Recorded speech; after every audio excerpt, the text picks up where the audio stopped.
الحمد لله نحمده ونستعينه ونستغفره ونؤمن به ونتوكل عليه ونعوذ بالله من شرور أنفسنا ومن سيئات أعمالنا من يهده الله فلا مضل له ومن يضلله فلا هادي له ونشهد أن لا إله إلا الله وحده لا شريك له ونشهد أن سيدنا ونبينا مولانا محمدا عبده ورسوله أرسله الله بالحق بشيرا ونذيرا أما بعد فقد قال الله تعالى في كلامه القديم أعوذ بالله من الشيطان الرجيم بسم الله الرحمن الرحيم كل نفس ذائقة الموت وإنما توفون أجوركم يوم القيامة فمن زحزح عن النار وأدخل الجنة فقد فاز وما الحياة الدنيا إلا متاع الغرور صدق الله العظيم. كل نفس ذائقة الموت. ஒவ்வொரு ஆத்மாவும் மௌத்தை சுவைத்தே தீர வேண்டும். மௌத் இல்லாம யாராவது இருக்க முடியுமா? அப்படி யாராவது இருக்கிறாங்க உலகத்துல? யாரும் கிடையாது. மன்னம் எமுத்து ஆபுத்தன் எமுத்து ஹரமா. வாலிபத்திலே ஒருவர் மௌத்தாகவில்லை என்றாலும் அவர் வயசாகி வயோதிகமாகியாவது மௌத்தாவார்.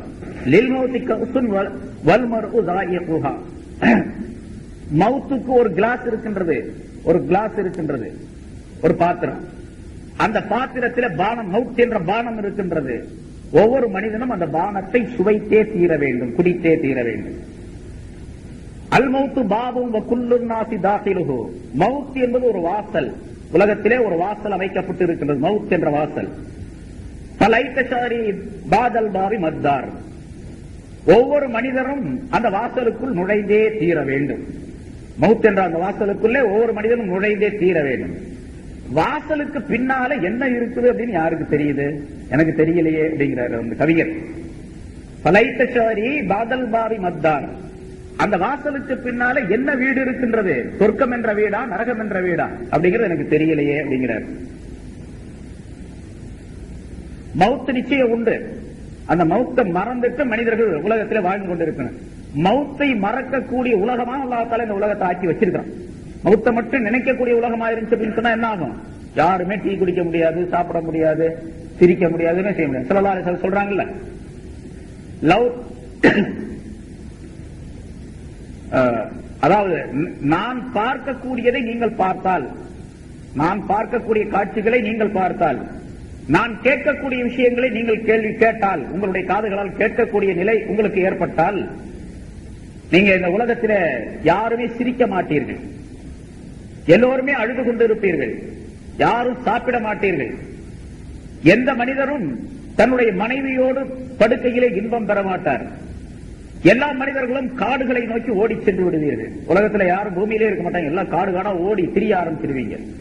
நான் பார்க்கக்கூடிய அளவுக்கு நீங்கள் பார்த்தால், பார்க்கக்கூடிய காட்சிகளை நீங்கள் பார்த்தால், நான் கேட்கக்கூடிய விஷயங்களை நீங்கள் கேட்டால், ஸல்லல்லாஹு அலைஹி வஸல்லம் அவர்களுக்கு பூமிக்குள்ளே நடைபெறக்கூடிய காட்சிகளையும் வானத்துக்கு மேலே நடைபெறக்கூடிய விஷயங்களையும் அல்லாஹ் தஆலா காட்டிக் கொண்டிருந்தாங்க. ஒவ்வொரு நேரம் பார்த்துக்கிட்டு இருந்தாங்க, கேட்டுக்கிட்டு இருந்தாங்க ஸல்லல்லாஹு அலைஹி வஸல்லம். அதனாலதான் ஒவ்வொரு இடத்துக்கு செல்லும் பொழுது அந்த கபருக்கு, இந்த கபரு உடையவர்கள் வேதனை செய்யப்படுகின்றார்கள். பல தடவை சொல்லப்பட்டிருக்கு உங்களுக்கு. 2 கபர் இருக்கக்கூடிய இடத்துக்கு ஸல்லல்லாஹு அலைஹி வஸல்லம் அவர்கள் போனாங்க.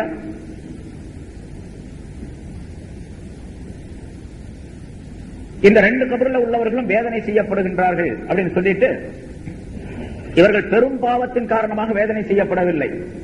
ஒரு கபரிலே இருக்கக்கூடியவர் கோல் சொல்லிக் கொண்டிருந்தார், இன்னொரு கபரிலே இருக்கக்கூடியவர் சிறுநீர் கழித்து துப்புரவு செய்யாமல் இருந்தார். அதனால் 2 பேரும் வேதனை செய்யப்படுகின்றார்கள் என்பதாக சொல்லிவிட்டு ஒரு பச்சை பேரிச்ச மட்டையை ஸல்லல்லாஹு அலைஹி வஸல்லம் அவர்கள் கொண்டு வர சொல்லி அதை 2ஆக பிளந்து 2 கபரிலே நட்டு வைத்தார்கள். யா ரசூலல்லாஹ், ஏன் இப்படி செய்கின்றீர்கள் என்பதாக கேட்ட பொழுது, இந்த மட்டை காயாமல் இருக்கும் காலமெல்லாம் இவர்களுக்கு வேதனை குறைக்கப்படலாம் அப்படின்னு சொன்னாங்க ஸல்லல்லாஹு அலைஹி வஸல்லம்.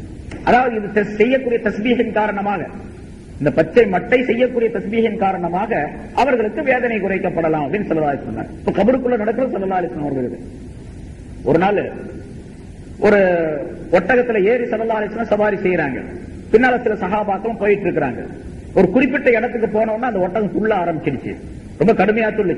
ரசூலுல்லாஹி ஸல்லல்லாஹு அலைஹி வஸல்லம் அவர்களை கீழே தள்ளி விட்டுடுமோ அப்படிங்கிற அளவுக்கு கடுமையா துள்ளி ஓடுச்சு. அப்ப ரசூலுல்லாஹி ஸல்லல்லாஹு அலைஹி வஸல்லம் அவர்கள் அருகில் இருந்த மனிதர்களிடத்துல கேட்டாங்க, இங்க இருக்கிறவங்க யாராவது இந்த இடத்துல யாராவது அடங்கி இருக்கிறாங்களா, அடக்கப்பட்டிருக்கிறாங்களான்னு கேட்டாங்க. ஆமா, இந்த இடத்துல ஒரு 5-6 கபர் இருக்குது அப்படின்னு சொன்னா 5-6 பேர். இவர்கள்லாம் எப்ப அடக்கப்பட்டவர்கள், எப்ப இறந்து அடக்கப்பட்டவர்கள் கேட்டாங்க ஸல்லல்லாஹு அலைஹி வஸல்லம். இவர்கள் இஸ்லாம் வருவதற்கு முன்னாலே ஷிர்க் இருக்கக்கூடிய காலத்திலே முஷ்ரிக்குகளா இருக்கக்கூடிய நிலையிலே இவர்கள் அடக்கப்பட்டார்கள் என்பதாக சொன்னார். ஸல்லல்லாஹு அலைஹி வஸல்லம் சொன்னார்கள், இவர்கள் இந்த கபரிலே வேதனை செய்யப்படுகின்றார்கள் அப்படின்னு சொன்னார். அந்த வேதனையை கண்டுதான் நான் ஏறி வந்த இந்த குதிரை அல்லது இந்த ஒட்டகம் துள்ளுகின்றது அப்படின்னு ஸல்லல்லாஹு அலைஹி வஸல்லம் சொன்னார். அதாவது கபருக்குள்ள நடக்கக்கூடிய விஷயங்களை மனுஷன் மட்டும் தான் பார்க்க முடியும், மனிதர்களுக்கும் ஜின்களுக்கும் காட்டப்படுவது கிடையாது. அது அல்லாத எல்லா பிராணிகளும் பார்க்குது, ஆடு மாடு ஒட்டகம் எல்லாமே பார்க்குது. கபருக்குள்ள வேதனை நடக்கக்கூடிய அந்த நேரத்துல கபருஸ்தான்ல அந்த இடத்துல ஆடு மாடு ஒட்டகங்கள் ஏதாச்சும் மேஞ்சிக்கிட்டு இருந்துச்சு அப்படின்னு சொன்னா அங்கிறது ஓடி வந்துடும், துள்ளிக்கிட்டு ஓடி வரும். இது சில கபருஸ்தான்களை நம்ம பார்க்கலாம். அது அங்கே அந்த இடத்துல வேதனை நடைபெறுகிறது அப்படிங்கிற அர்த்தம். அதனால நிச்சயமா மவுத் என்பது உண்டு, அந்த மவுத்தை சுவைத்தே தீர வேண்டும் என்று அல்லாஹ் தஆலா சொல்லுகின்றான். இங்க மவுத்தை குல்லு நப்சின், ஒவ்வொரு நப்சும். நப்ஸ் அப்படின்னு சொன்னா என்ன? இங்க இந்த ஆயத்துல பல கருத்துக்களை உலமாக்கள் குறிப்பிடுகின்றார்கள். நப்ஸ் அப்படின்னு சொன்னா, நான் முன்னால பலதடவை சொல்லியிருக்கேன், நப்ஸ் அப்படின்னு சொன்னா மனிதனுடைய உடலுக்குள்ள நப்சுங்கிறது ஒண்ணு இருக்குது. அந்த நப்சுங்கிறது மனிதனுக்கு கெட்டதைத்தான் ஏவும் என்பதாக அல்லாஹ் தஆலா சொல்லுங்க. அந்த நப்சு அல்லாஹ் தஆலா சொல்றானா, அல்லது நப்ஸ் அப்படின்னு சொன்னா ஒவ்வொரு ஆத்மாவும் அப்படிங்கிற அர்த்தம் அப்படின்னு செய்யணும், அர்த்தம் செய்யணும். எல்லா தப்சீர்லயும் அப்படித்தான் அர்த்தம் எழுதப்பட்டிருக்கும். ஒவ்வொரு ஆத்மாவும், ஆத்மா அப்படின்னு சொன்னா உயிர் அப்படின்னு அர்த்தம் அது கருத்து. அப்ப குல்லு நப்சின் அப்படின்னா குல்லு ரூஹின், ஒவ்வொரு ரூஹும் ஒவ்வொரு உயிரும் தாயிகத்துல் மவுத், மவுத் என்ற அந்த பானத்தை சுவைக்கக்கூடியதாகவே இருக்கின்றது. அதை சுவைத்தான் சேரும். மவுத்துங்கிறது ஒரு பானம், ஒரு டேஸ்டான பானம், டீயா போல ஹார்லிக்ஸ போல அப்படின்னு வச்சுங்க, அதை வந்து சுவைச்சுதான் தீரணும் அப்படின்னு அல்லாஹ் தஆலா சொல்றாங்க. இப்ப நப்ஸ் அப்படின்னு சொன்னா ரூஹ் வச்சுக்கிட்டா ரூஹ் தான் மவுத்தா இருது இல்லையா? ரூஹ் அப்படித்தான் இருக்கும், இந்த பாடி தான் மவுத்தா போறது. மவுத்துனா என்ன அர்த்தம் தெரியுமா? உடலில் இருக்கக்கூடிய உயிர் உடலை விட்டு வெளியே போய்விடுவது. உயிர் உடலுக்குள்ள, ரூஹ் உடலுக்குள்ள இருக்கக்கூடிய நேரத்தில் என்னென்ன நிகழ்ச்சிகள் உடலில் நடைபெறுகின்றனோ அதெல்லாம் ஸ்டாப் ஆயிடுறது, நின்று போறது. இப்ப நான் பேசுறேன், நீங்க கேட்கறீங்க, உடலுக்குள்ள உயிர் இருக்கிறதுனால. என்னுடைய உடலுக்குள்ள உயிர் இருக்கிறதுனாலதான் என்னுடைய நாக்கு அசைது பேச முடியுது, என்னுடைய கண்கள் உங்களை எல்லாம் பார்க்குது, நீங்கள்லாம் நான் சொல்றதை கேட்கறீங்க, காதுகளால் கேட்கறீங்க, உடல்ல உயிர் இருக்கிறதுனால. அந்த உயிர் வெளியே போயிடுச்சு அப்படின்னு சொன்னா உடல் பூரா, உடல் இருக்கக்கூடிய உஷ்ணம் குறைந்து எல்லாம் சில்லிட்டு விடும், எல்லாம் குளிர்ந்து விடும். உடலுக்குள்ள உயிர் இருப்பதின் காரணமாக உடலுக்கு எடை குறைவாக இருக்கின்றது, உடலுடைய எடை குறைவாக. உயிர் உடலை விட்டு வெளியே போயிடுச்சுன்னா உடலுடைய எடை கூடி போயிடும். ஒரு பொருள் தண்ணிக்குள்ள போட்டிருந்தா அந்த தண்ணிக்குள்ள இருந்து அந்த பொருளை எடுக்கிறது அப்படியே தண்ணிக்குள்ளேயே நவுத்திட்டு வாங்க, ரொம்ப லேசா இருக்கும். ஒரு 100 கிலோ உள்ள ஒரு மூட்டை, ஒரு கல்லு கிடக்குதுன்னு வச்சுங்க, அந்த 100 கிலோ கல்ல ஒரு சின்ன பையன் அப்படியே தள்ளிக்கிட்டே போலாம் தண்ணிக்குள்ள. தண்ணியை விட்டு வெளியே எடுத்தீங்க அப்படின்னு சொன்னா அந்த கல்லுக்கு 100 கிலோ வெயிட் இருக்கு. தண்ணிக்குள்ள அந்த 100 கிலோ வெயிட் இருக்காது, அது பாதியாக இருக்கு, அதோட கம்மியாக கூட இருக்கும், தண்ணியுடைய அமைப்பை பொறுத்து இருக்கு. தண்ணிக்குள்ள லேசா தள்ளிக்கிட்டே போயிடலாம் அந்த பொருளை. தண்ணியை விட்டு வேலை இருக்கும் போது ரொம்ப கனமா தெரியும். அத போல இந்த உடல் வந்து லேசாக இருக்கு, உயிர் இருக்கிறதுனால, உயிர் உள்ள இருக்கிறதுனால. உயிரை போயிடுச்சு அப்படின்னு சொன்னா பாடி கனமா இருக்கும். பாருங்க, ஒரு ஜனாதா எத்தனை பேர் தூக்கிட்டு வர்றாங்க, ஜனாதா 4 பேர் தூக்குறாங்க, அப்பவும் வெயிட் ரொம்ப வெயிட்டா இருக்குது. ஆனா அதே உயிரோடு இருக்கக்கூடிய நேரத்தில் 4 பேர் தேவையில்லை, ஒரு ஆள் தூக்கி தோல்ல போட்டு போயிடலாம். அதனால 60 கிலோ இருப்பாரு அதிகபட்சமா இருந்தா, இல்லாட்டி 70-75 கிலோ இருப்பாரு அப்படின்னு வச்சுங்க, தூக்கி ஒரு ஆள் தோல்ல போட்டு போயிடலாம். ஒரு ஆள் சைக்கிள்ல வச்சு உள்ள தள்ளிட்டு போறாரு, மிதிச்சிட்டு போறாரு ஒரு ஆள். ஒரு ஜனாதா சைக்கிள்ல வச்சு மிதிச்சிட்டு போக முடியாது, அவ்வளவு வெயிட்டா போயிடுது. அப்ப இந்த ரூஹ், உடலுக்குள்ளே ரூஹ் இருந்தால் அவனுக்கு பேர் உயிர் உள்ளவன் அப்படின்னு பேர். அந்த ரூஹ் வெளியே போயிடுச்சுன்னா அவனுக்கு பேர் மையத்துன்னு பேர். இப்ப மவுத்தை யார் சுவைச்சது? ரூஹ் சுவைத்ததா அல்லது உடல் சுவைத்ததா? மவுத் என்பது ஒரு பானம், ஒரு குடிப்பு. அது மாதிரி அல்லாஹ் தஆலா சொல்லி சுவைப்பது அப்படிங்கிற வார்த்தையின் மூலமாக ஒரு சாப்பிடக்கூடிய, குடிக்கக்கூடிய ஒரு பொருளை போன்று அல்லாஹ் தஆலா சொல்லி காட்டுகிறார். தாயிகத்துல் மவுத், மவுத்தை சுவைக்கக்கூடியது. அப்ப சுவைக்கக்கூடிய ஒரு மனிதன், அதை சுவையை உணரக்கூடிய ஒரு மனிதன் இருக்கணும், ஒரு பொருள் இருக்கணும். மவுத் என்பது உடலுக்குள்ளே அனுப்பப்படக்கூடிய நேரத்தில் ரூஹ் வெளியாக்கப்படுகின்றது, அந்த மவுத் உடலுக்கு சேர்ந்து விடுகின்றது. அப்ப நப்ஸ் அப்படின்னு சொன்னா ரூஹ்னு அர்த்தம். உடலை அந்த மவுத்தை சுவைக்கக்கூடிய ரூஹ் வெளியாக்கப்படுகின்றது. மவுத்தை சுவைக்கக்கூடிய அதே நேரத்தில் அந்த உடல் இறப்புக்குரியதாக, மவுத்துக்குரியதாக ஆக்கப்பட்டு விடுகின்றது என்ற கருத்தை அல்லாஹ் தஆலா தெரியும். இந்த ஆயத்துக்கு ஞானவான்கள் பல கருத்துக்களை சொல்லுகின்றார்கள். இந்த மவுத்துங்கிறது என்ன, அது உடல்ல எப்படி போகுது, எப்படி அந்த ரூஹு அங்கிருந்து வெளியாகுது, பிறகு ரூஹு வெளியான பின்னால் அந்த மௌத்துடைய அமைப்பு எப்படி ஏற்படுகின்றது என்பது பற்றி பல கருத்துக்கள். அதெல்லாம் நமக்கு ரொம்ப நுணுக்கமான கருத்துக்கள். அதெல்லாம் சொல்லிட்டு இருந்தா குழந்தையே போயிடும், நமக்கு கேட்கறவங்களுக்கு அது ஒரு மாதிரி குழப்பம் ஏற்பட்டு போயிடும். அதனால நமக்கு அது தேவையில்லை. ரூஹு வெளியே போயிடுது, ரூஹுக்கு மௌத்து கிடையாது, அவ்வளவுதான் நம்பணும். ரூஹுக்கு மௌத்து கிடையாது. முன்னாடி பல தடவை சொல்லி இருக்கிறேன். உடலுக்கு தான் மௌத்து என்பது உடலுக்கு தான். என்ன இப்ப நான் இறந்து போறேன்னு வச்சுங்க, நான் இறந்து போறேன், இறந்து போன உடனே நிஜாமுதீன் இறந்து போயிட்டாரு, அஜித் இறந்து போயிட்டாரு அப்படின்னு நீங்க சொல்றீங்க. அஜித் தான் இங்கதான் கிடக்குறாரு, அப்புறம் என்ன இறந்து போயிட்டாரு? இறந்து போனது எது? இப்ப இந்த இடத்துல இன்னொரு சந்தேகம். முதல்ல சொன்னதுக்கு நேர் மாத்தமான கருத்து வருது. இறந்து போயிட்டாரு, அஜித் இறந்து போயிட்டாரு அப்படின்னு சொல்லி. அஜித் போயிட்டாரு, போயிட்டாருன்னு சொன்னா இங்கதான் கிடக்குறாரு, பாடி இங்க கிடக்குது. ஆனா நீங்க என்ன சொல்றீங்க? இவர் மத்தா போயிட்டாரு, இறந்து போயிட்டாரு அப்படிங்கிறீங்க. ஆனா போனது எது? ரூஹு தான் போயிருக்குது, ரூஹு தான் போயிருக்குது. இருக்கிறது பாடி இருக்குதுங்க, இருக்கக்கூடிய பாடியை போயிடுச்சு அப்படிங்கிறீங்க. அவர் இறந்து போயிட்டாரு. அப்ப அசல்ல எனக்கு பெயர் வைக்கப்பட்டது இருக்கின்றது, அது அந்த ரூஹுக்கு தான் அசல்ல. அந்த ரூஹு என்னுடைய பாடிக்குள்ள இருப்பதின் காரணமாக எனக்கு அந்த பெயர் நிலைத்திருக்கின்றது. ரூஹு என்னுடைய பாடியை விட்டு போன உடனே என்னோட பெயரும் அதோட போயிடுச்சு, அந்த ரூஹோட சேர்ந்து போயிடுச்சு. அப்ப நிலைத்திருப்பது ரூஹு, நிலைத்திருப்பது ரூஹு. அழிந்து விடக்கூடியது பாடி, உடல். மௌத்தை சுவைக்கக்கூடிய தன்மை அந்த ரூஹுக்கு அல்லாஹ்தாலா கொடுத்து, அந்த ரூஹை நிரந்தரமாக ஆக்கி பாடியை அல்லாஹ்தாலா அழிவுக்குரியதாக ஆக்கி வைத்து விடுகின்றான். ஸல்லல்லாஹு அலைஹி வஸல்லம் அவர்கள் சொல்லுகின்றார்கள், இந்த மனிதன் உலகத்தில் இருக்கக்கூடிய நேரம் வரைக்கும் தூங்கிட்டே தான் இருக்கிறான். நம்ம இப்ப முழிச்சிருக்கிறோம்ல, முழிச்சிருக்கிற நேரத்தையும் தூங்குறதாகவே ரசூலுல்லாஹி ஸல்லல்லாஹு அலைஹி வஸல்லம் சொல்றாங்க. ராத்திரில கொஞ்ச நேரம் தான் தூங்குறோம், 6 மணி நேரம் 7 மணி நேரம் 8 மணி நேரம் தூங்குறோம். ஆனா மனிதர்கள் அனைவருமே இந்த மௌத்துடைய நிலையை உணராமல், மௌத்துக்கு பின்னால் என்ன நடக்குமோ அதை உணராமல், அதாவது முன்னால் அந்த பைத்துல சொன்னதை போல, பாட்டுல சொன்னது போல, ஃபலைத்த ஷாரி பாதல் பாபி மத்தார். மௌத் என்பது ஒரு வாசல். அந்த வாசலுக்கு பின்னால என்ன வீடு இருக்கின்றது, சொர்க்கம் என்ற வீடா நரகம் என்ற வீடா என்று எனக்கு தெரியவில்லையே என்று அவர் சொல்லியதை போல என்ன எங்க போய் சேர போறோம் அப்படிங்கிறது தெரியாமலேயே மனுஷன் தூங்கிட்டே இருக்காது உலகத்தில். ஸல்லல்லாஹு அலைஹி வஸல்லம் சொல்றாங்க, அன்னாசு நியாம், மனிதர்கள் அனைவரும் தூங்கிக் கொண்டிருக்கின்றார்கள். இவங்க தூக்கம் எப்ப கலையும் தெரியுமா? இதா மாத்து என் தபகு, அவங்க மௌத்தானா விழித்துக் கொள்வார்கள் அப்படிங்கிறாங்க. நம்ம இப்ப தூங்கிட்டே இருக்கிறோம், எப்ப விழிப்பு வரும்? விழிப்பு என்பது மௌத்தானா வரும் அப்படிங்கிறாங்க ஸல்லல்லாஹு அலைஹி வஸல்லம். மௌத்தான பிறகு அந்த சக்கராத்துடைய நேரத்துல தெரியும், ஆஹா தவறிட்டனே, தப்பு செய்துட்டனே அப்படின்னு. இப்ப நம்ம சில பேர் படிக்காம இருந்துடுறோம், பெரியவனான பிறகு படிக்காம இருந்துட்டுனா ரொம்ப கவலையா இருக்குது அப்படின்னு சொல்றோம்ல. கொஞ்ச நாள் இப்ப தொழுகாம இருக்கிறாரு, கடைசியில ஏதாச்சும் ஒரு சீக்கு வந்துட்டு ஆஸ்பத்திரியில் போய் படுத்துக்கிறாரு. இவ்வளவு நாளா நான் தொழுகவே இல்லை அஜித்து, என்னதான் பண்றது அப்படிங்கிறாரு. முதல்ல தொழுக வேண்டியது தானே, தொழுகா படுத்து போட்டு பெட்ல போய் படுத்த பிறகு அப்ப நான் தொழுகலையே அப்படின்னு சொன்னா என்ன அர்த்தம்? என்ன செய்யறது? ஒன்னும் செய்ய முடியாது. அந்த பெட்லயே அப்படி மௌத்தா போனார் அப்படின்னா தொழுகாமல் இருந்ததற்குரிய குற்றம் அதேதான், அது கிடைக்கத்தான் செய்யும். அதே போல மௌத்தான பின்னால ஆஹா அப்படின்னு சொன்னா அவ்வளவுதான், அதனால ஒண்ணும் பண்ணவே முடியாது. அதை ஸல்லல்லாஹு அலைஹி வஸல்லம் சொல்லிக்காரு. அதனால உலகத்தில் இருக்கும் பொழுது மௌத்தை அதிகமாக நினைத்து பார்த்து அமல் செய்யக்கூடிய தன்மை உண்டாக்கி கொள்ள வேண்டும். இந்த மௌத்து இருக்குது யார்ட்டையும் சொல்லிட்டு வராது, திடீர்னு வரும். அதுக்கு பிறகு அதனால ஸல்லல்லாஹு அலைஹி வஸல்லம் சொன்னாங்க, எவ்வளவோ நினைச்சு வச்சிருப்பாரு, சரி வீடு கட்டலாம், சம்பாதிக்கலாம், வீடு கட்டலாம், அதை செய்யலாம், இதை செய்யலாம், அப்படி செய்யலாம், இப்படி செய்யலாம், அங்க போகணும், இங்க போகணும், இந்த பிசினஸ் அந்த பிசினஸ், அப்ப கஸ்டமர் வருவாங்க, அது பண்ணுவாங்க, எல்லாம் நிறைய ஆசைகள் நிறைய மலை போல குமிஞ்சிருக்கும் மனசுல.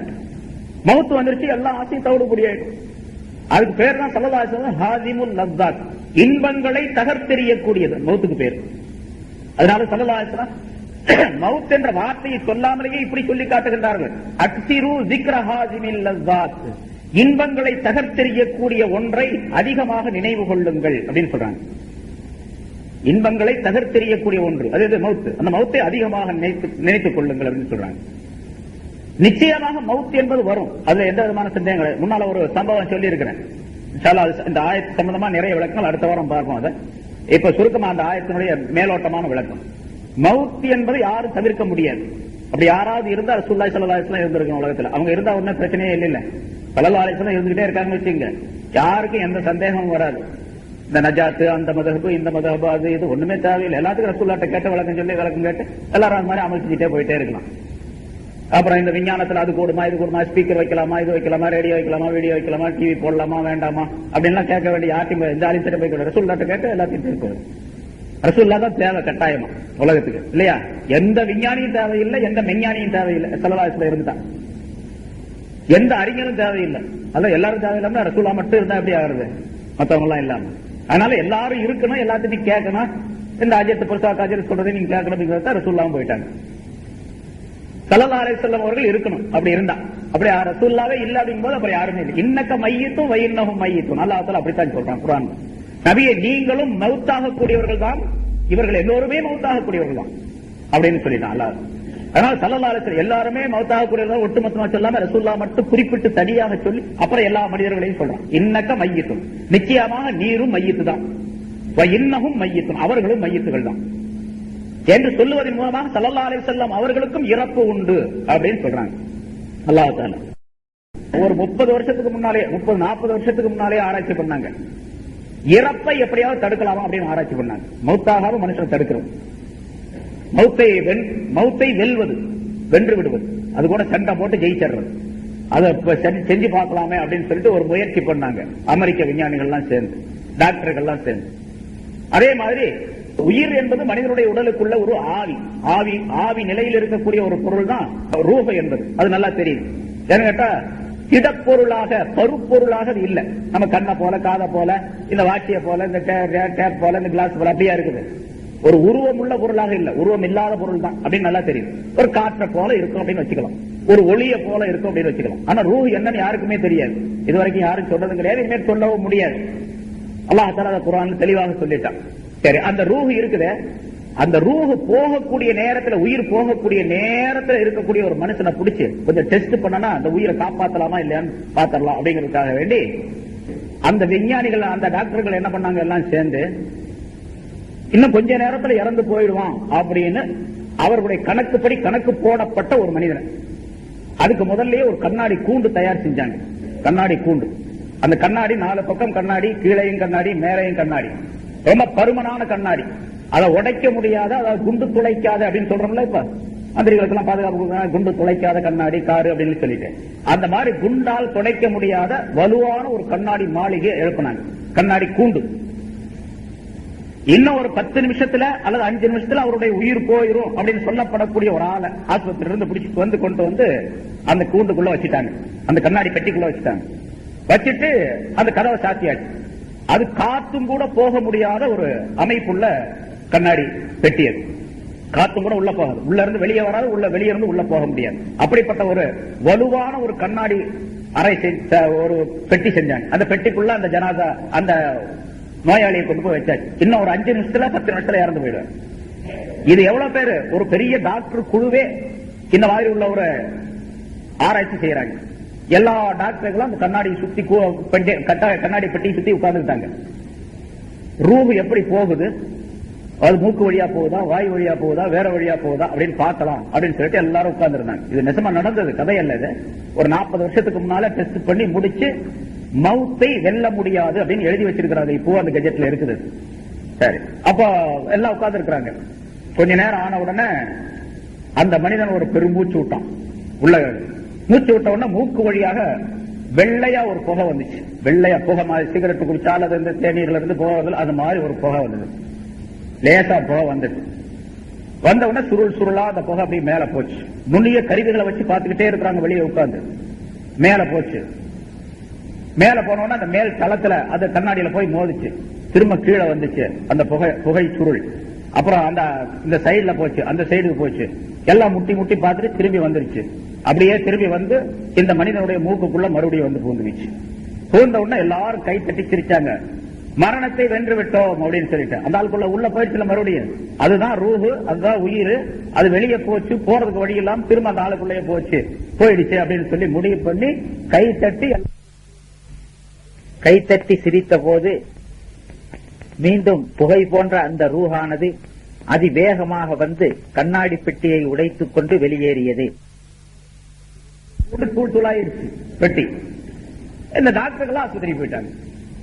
ஆனா மௌத்தை வெல்ல முடியாது அப்படின்னு சொல்லிட்டு அப்ப எழுதி வச்சதான் இன்னும் இருக்கு, 40 வருஷத்துக்கு முன்னால் நடந்தது. அதனால மௌத்தை யாருமே வெல்ல முடியாது, நிச்சயமாக அதை சுவைத்தே தீர வேண்டும் என்று அல்லாஹ் தஆலா சொல்லுகின்றான். இன்ஷா அல்லாஹ் இந்த ஆயத் சம்பந்தமாக நிறைய விளக்கங்கள் மௌத் சம்பந்தமாக, அல்லாஹ் தஆலா மௌத் சம்பந்தமாக மௌத்துடைய நேரத்தில் என்னென்ன செய்ய வேண்டும் என்று ஸல்லல்லாஹு அலைஹி வஸல்லம் சொல்லி இருக்கக்கூடிய விஷயங்கள், அதே போன்று அந்த மௌத்தை லேசாக்கி வைத்துக் கொள்வதற்காக, லேசாக நம்மிடத்தில் மௌத்து வருவதற்காக வேண்டிய என்னென்ன காரியங்களை செய்யணும், பிறகு மௌத்துக்கு பின்னால் உள்ள விஷயங்கள், சக்ராத்துடைய நேரம், கபருடைய நிலை, அதுக்கு பின்னால் சொர்க்கம் நரகம் என்றெல்லாம் அல்லாஹ் தஆலா சொல்லி காட்டுகின்றான். அது பற்றி உள்ள விஷயங்கள், விளக்கங்கள் நிறைய இந்த ஆயத்தில் சொல்லப்பட்டிருக்கு. இன்ஷா அல்லாஹ் அடுத்த வாரம் பார்ப்போம். பிறக்கின்ற உயிர்கள் அனைத்திற்கும் இறப்பு என்பது நிச்சயமாக உண்டு என்பதை எல்லா மனிதர்களும் அறிந்திருக்கின்றார்கள். எவரும் அதனை மறுப்பது கிடையாது. அறிவியல் சம்பந்தப்பட்ட அறிஞர்களும் கூட மௌத்தை, மரணத்தை தடுத்துவிட முடியுமா என்று ஆய்வு செய்ததிலே அதனை தடுத்து நிறுத்திவிட முடியாது என்பதை ஒப்புக்கொண்டிருக்கின்றார்கள். மரணம் என்பது மனிதனுக்கு எப்படி வருகின்றது என்பதை பற்றி ஆய்வு செய்தவர்கள், மரணம் நிச்சயம் என்பது உறுதியாகிவிட்டது, ஆனால் அது எப்படி வருகின்றது என்பதை ஆய்வு செய்தவர்கள் கண்டுபிடிக்க முடியாமல் அதனை விட்டுவிட்டார்கள். மனிதனுடைய உடலில் இருந்து உயிர் எப்படி போகின்றது, உடலுக்குள்ளே இருக்கக்கூடிய அந்த உயிர் எந்த இடத்தில் இருக்கின்றது, அது எந்த தன்மை உடையது என்பதையும் எவராலும் கண்டுகொள்ள முடியவில்லை, கண்டுகொள்ள முடியாது என்பது அல்லாஹ் தஆலாவுடைய தீர்ப்பாகும். குர்ஆன் இறங்கிக் கொண்டிருந்த அந்த நேரத்திலேயே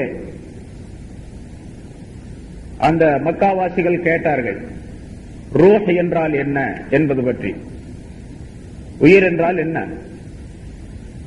யஸ்அலூனக அனிர் ரூஹ், ரூஹை பற்றி நபியே உம்மிடத்தில் அவர்கள் கேட்கின்றார்கள். அதை பற்றி விளக்கம் சொன்னா அதை சரியாக புரிந்து கொள்ள முடியாது மனிதர்களால். மனிதர்களுக்கு அந்த அறிவு போதாது. அதனால அதை அப்படியே விட்டுருங்க, அது அல்லாஹ்வுடைய கட்டளை என்று சொல்லிவிடுங்க. குலிர் ரூஹ் மின் அம்ரி ரப்பி, ரூஹ் என்பது என்னுடைய ரப்பின் கட்டளைகளில் ஒன்று என்று சொல்லிவிடுங்கள். அது கட்டளை, அல்லாஹ்வுடைய அம்ரை சேர்ந்தது, கட்டளையை சேர்ந்தது. அதை முழுமையாக ஒரு மனிதன் விளங்கி தன்னுடைய சொல்லின் மூலமாக அதை விளக்கி காட்டுவது என்பது முடியாது என்பதை அல்லாஹ் தஆலா தெரியப்படுத்துகின்றான். உடலுக்குள்ளே ரூஹ் இருக்கின்றது என்பது நிச்சயம், எல்லோருக்கும் தெரியும். ஆனால் அது எந்த இடத்தில் இருக்கின்றது, எப்படி இருக்கின்றது என்று எவருக்குமே தெரியாது. அல்லாஹ் தஆலா தன்னை விளக்குவதற்காக வேண்டி, தன்னுடைய வஹ்தானியத்தை நிலைநாட்டுவதற்காக வேண்டி, ஒருமைப்பாட்டை நிலைநாட்டுவதற்காக வேண்டி உடலுக்குள்ளே உயிரை அல்லாஹ் தஆலா அமைத்து வைத்திருக்கின்றான். அல்லாஹுக்கு உதாரணம் கிடையாது. அல்லாஹ் இதை போன்று இருக்கின்றான் என்று எந்த பொருளையும் சுட்டிக்காட்ட முடியாது. இந்த லைட்டை போன்று இருக்கின்றான், காற்றை போன்று இருக்கின்றான், ஒளியை போன்று இருக்கின்றான் என்பதாக சொல்ல முடியாது. ஆனால் அல்லாஹ் தஆலா தான் ஒருவன் இருக்கின்றான் என்பதற்கு அடையாளமாக உயிரினங்களுக்குள்ளே அல்லாஹ் தஆலா உயிரை அமைத்து வைத்திருக்கின்றான். நம்முடைய உடலுக்குள்ளே எப்படி ஒரே ஒரு ரூஹ் இருக்கின்றதோ அதே போன்று இந்த ஆலம் என்ற பிரபஞ்சத்திற்குள்ளே அல்லாஹ் என்ற ஒரு ரூஹ், ஆலம் என்ற பிரபஞ்சம் இயங்குவதற்கு அல்லாஹ் என்ற ஒரு ரூஹ் இருக்கின்றான். அல்லாஹ் ரூஹ் தான், ஆனால் அவன் வடிவமற்றவன், உருவமற்றவன். அவன் இப்படி என்பதாக அவனை எந்த பொருளை கொண்டு வர்ணித்துவிட முடியாது. அதே போன்று இந்த உயிரை மனிதனுடைய உடலுக்குள்ளே வைத்து இந்த உயிர் இப்படித்தான் என்று எவராலும் சொல்ல முடியாது. மனிதனுடைய உடலுக்குள்ளே இருக்கக்கூடிய ரூஹ் ஒன்றா இரண்டா என்று எவரையாவது கேட்டால் ஒன்றுதான் என்பதாக தீர்க்கமாக எல்லோரும் சொல்ல முடியும். ஒரே உயிர் தான், அது இரண்டு உயிர் என்பது கிடையாது. அதே போன்று இந்த ஆலம் என்ற பிரபஞ்சத்திலே இந்த பிரபஞ்சத்தை இயக்கக்கூடிய அல்லாஹ் என்பவன் ஒரே ஒருவன் தான். தன்னை ஒருவனாக அறிமுகப்படுத்துவதற்கு இந்த உயிரை அல்லாஹ் தஆலா ஆதாரமாக வைத்திருக்கின்றான்.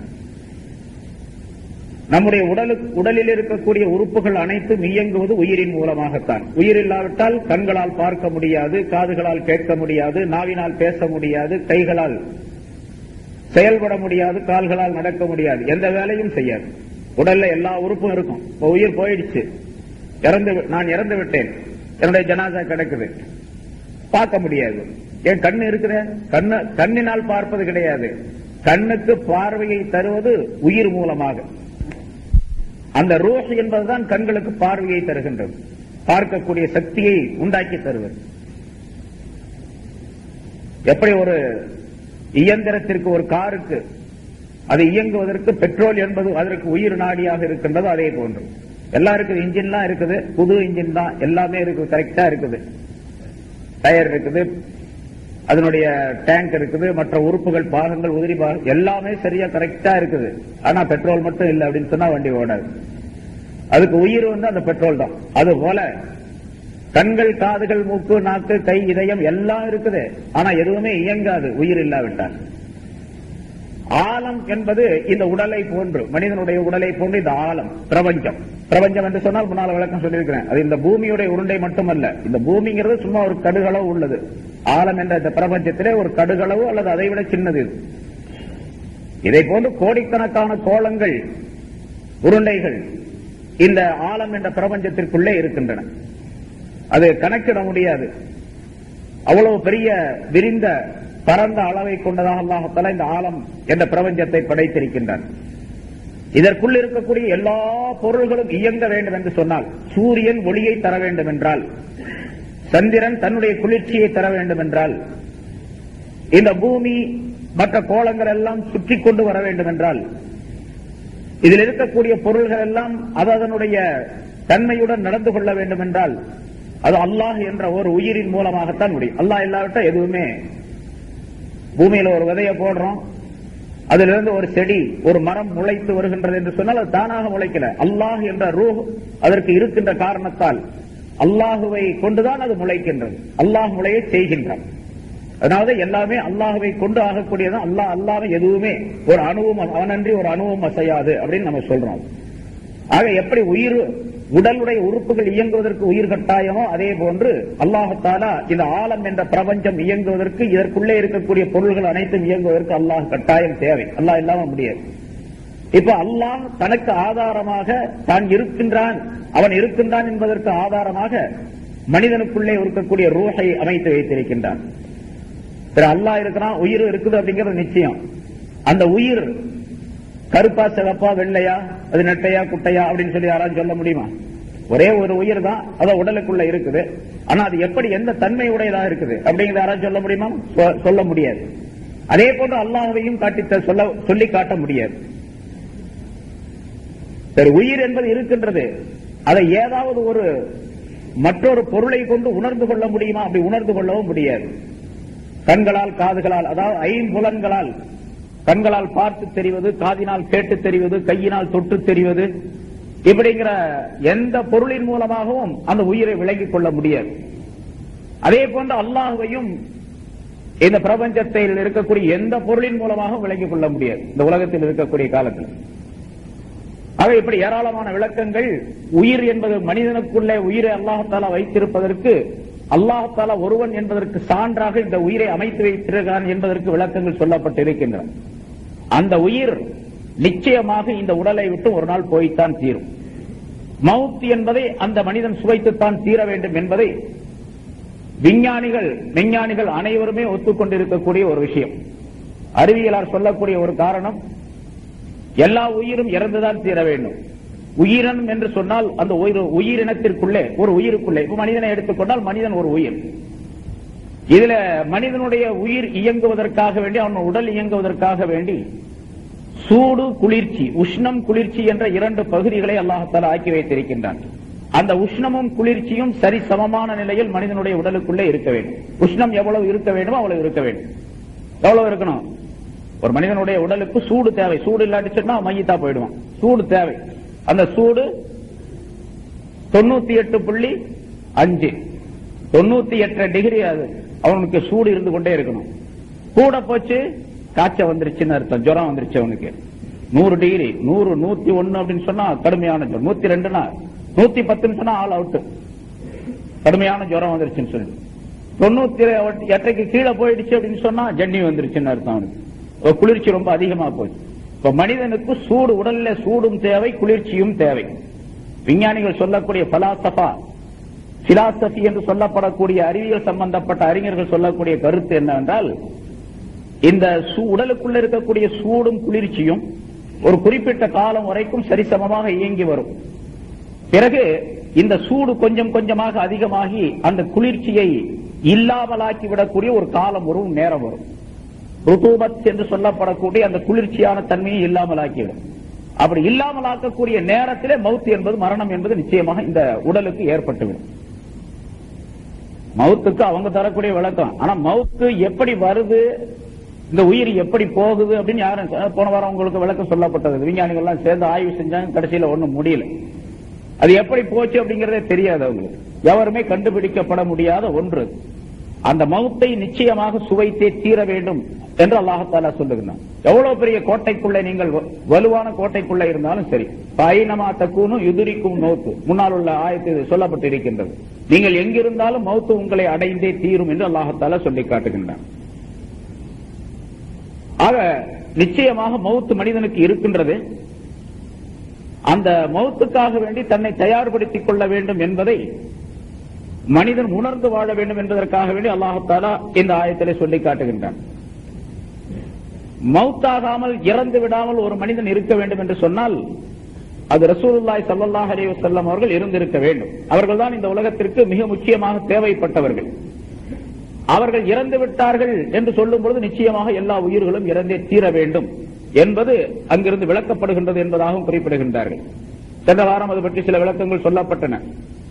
மௌத் என்பது நிச்சயமாக வருகின்ற காரணத்தால் அதை பற்றி மனிதன் நினைவு கொள்ள வேண்டும். மௌத் என்பது ஒரு மனிதனுக்கு மரணம் வரக்கூடிய நேரத்தில் அதற்கு முன்னதாக அந்த மனிதனுக்கு மரணத்தினுடைய நோய் ஏற்படும். மரணத்துடைய தருணத்திலே சக்ராத் என்பது ஏற்படும். அதற்கு பிறகு அந்த மனிதனுடைய உயிர் பிரியும்.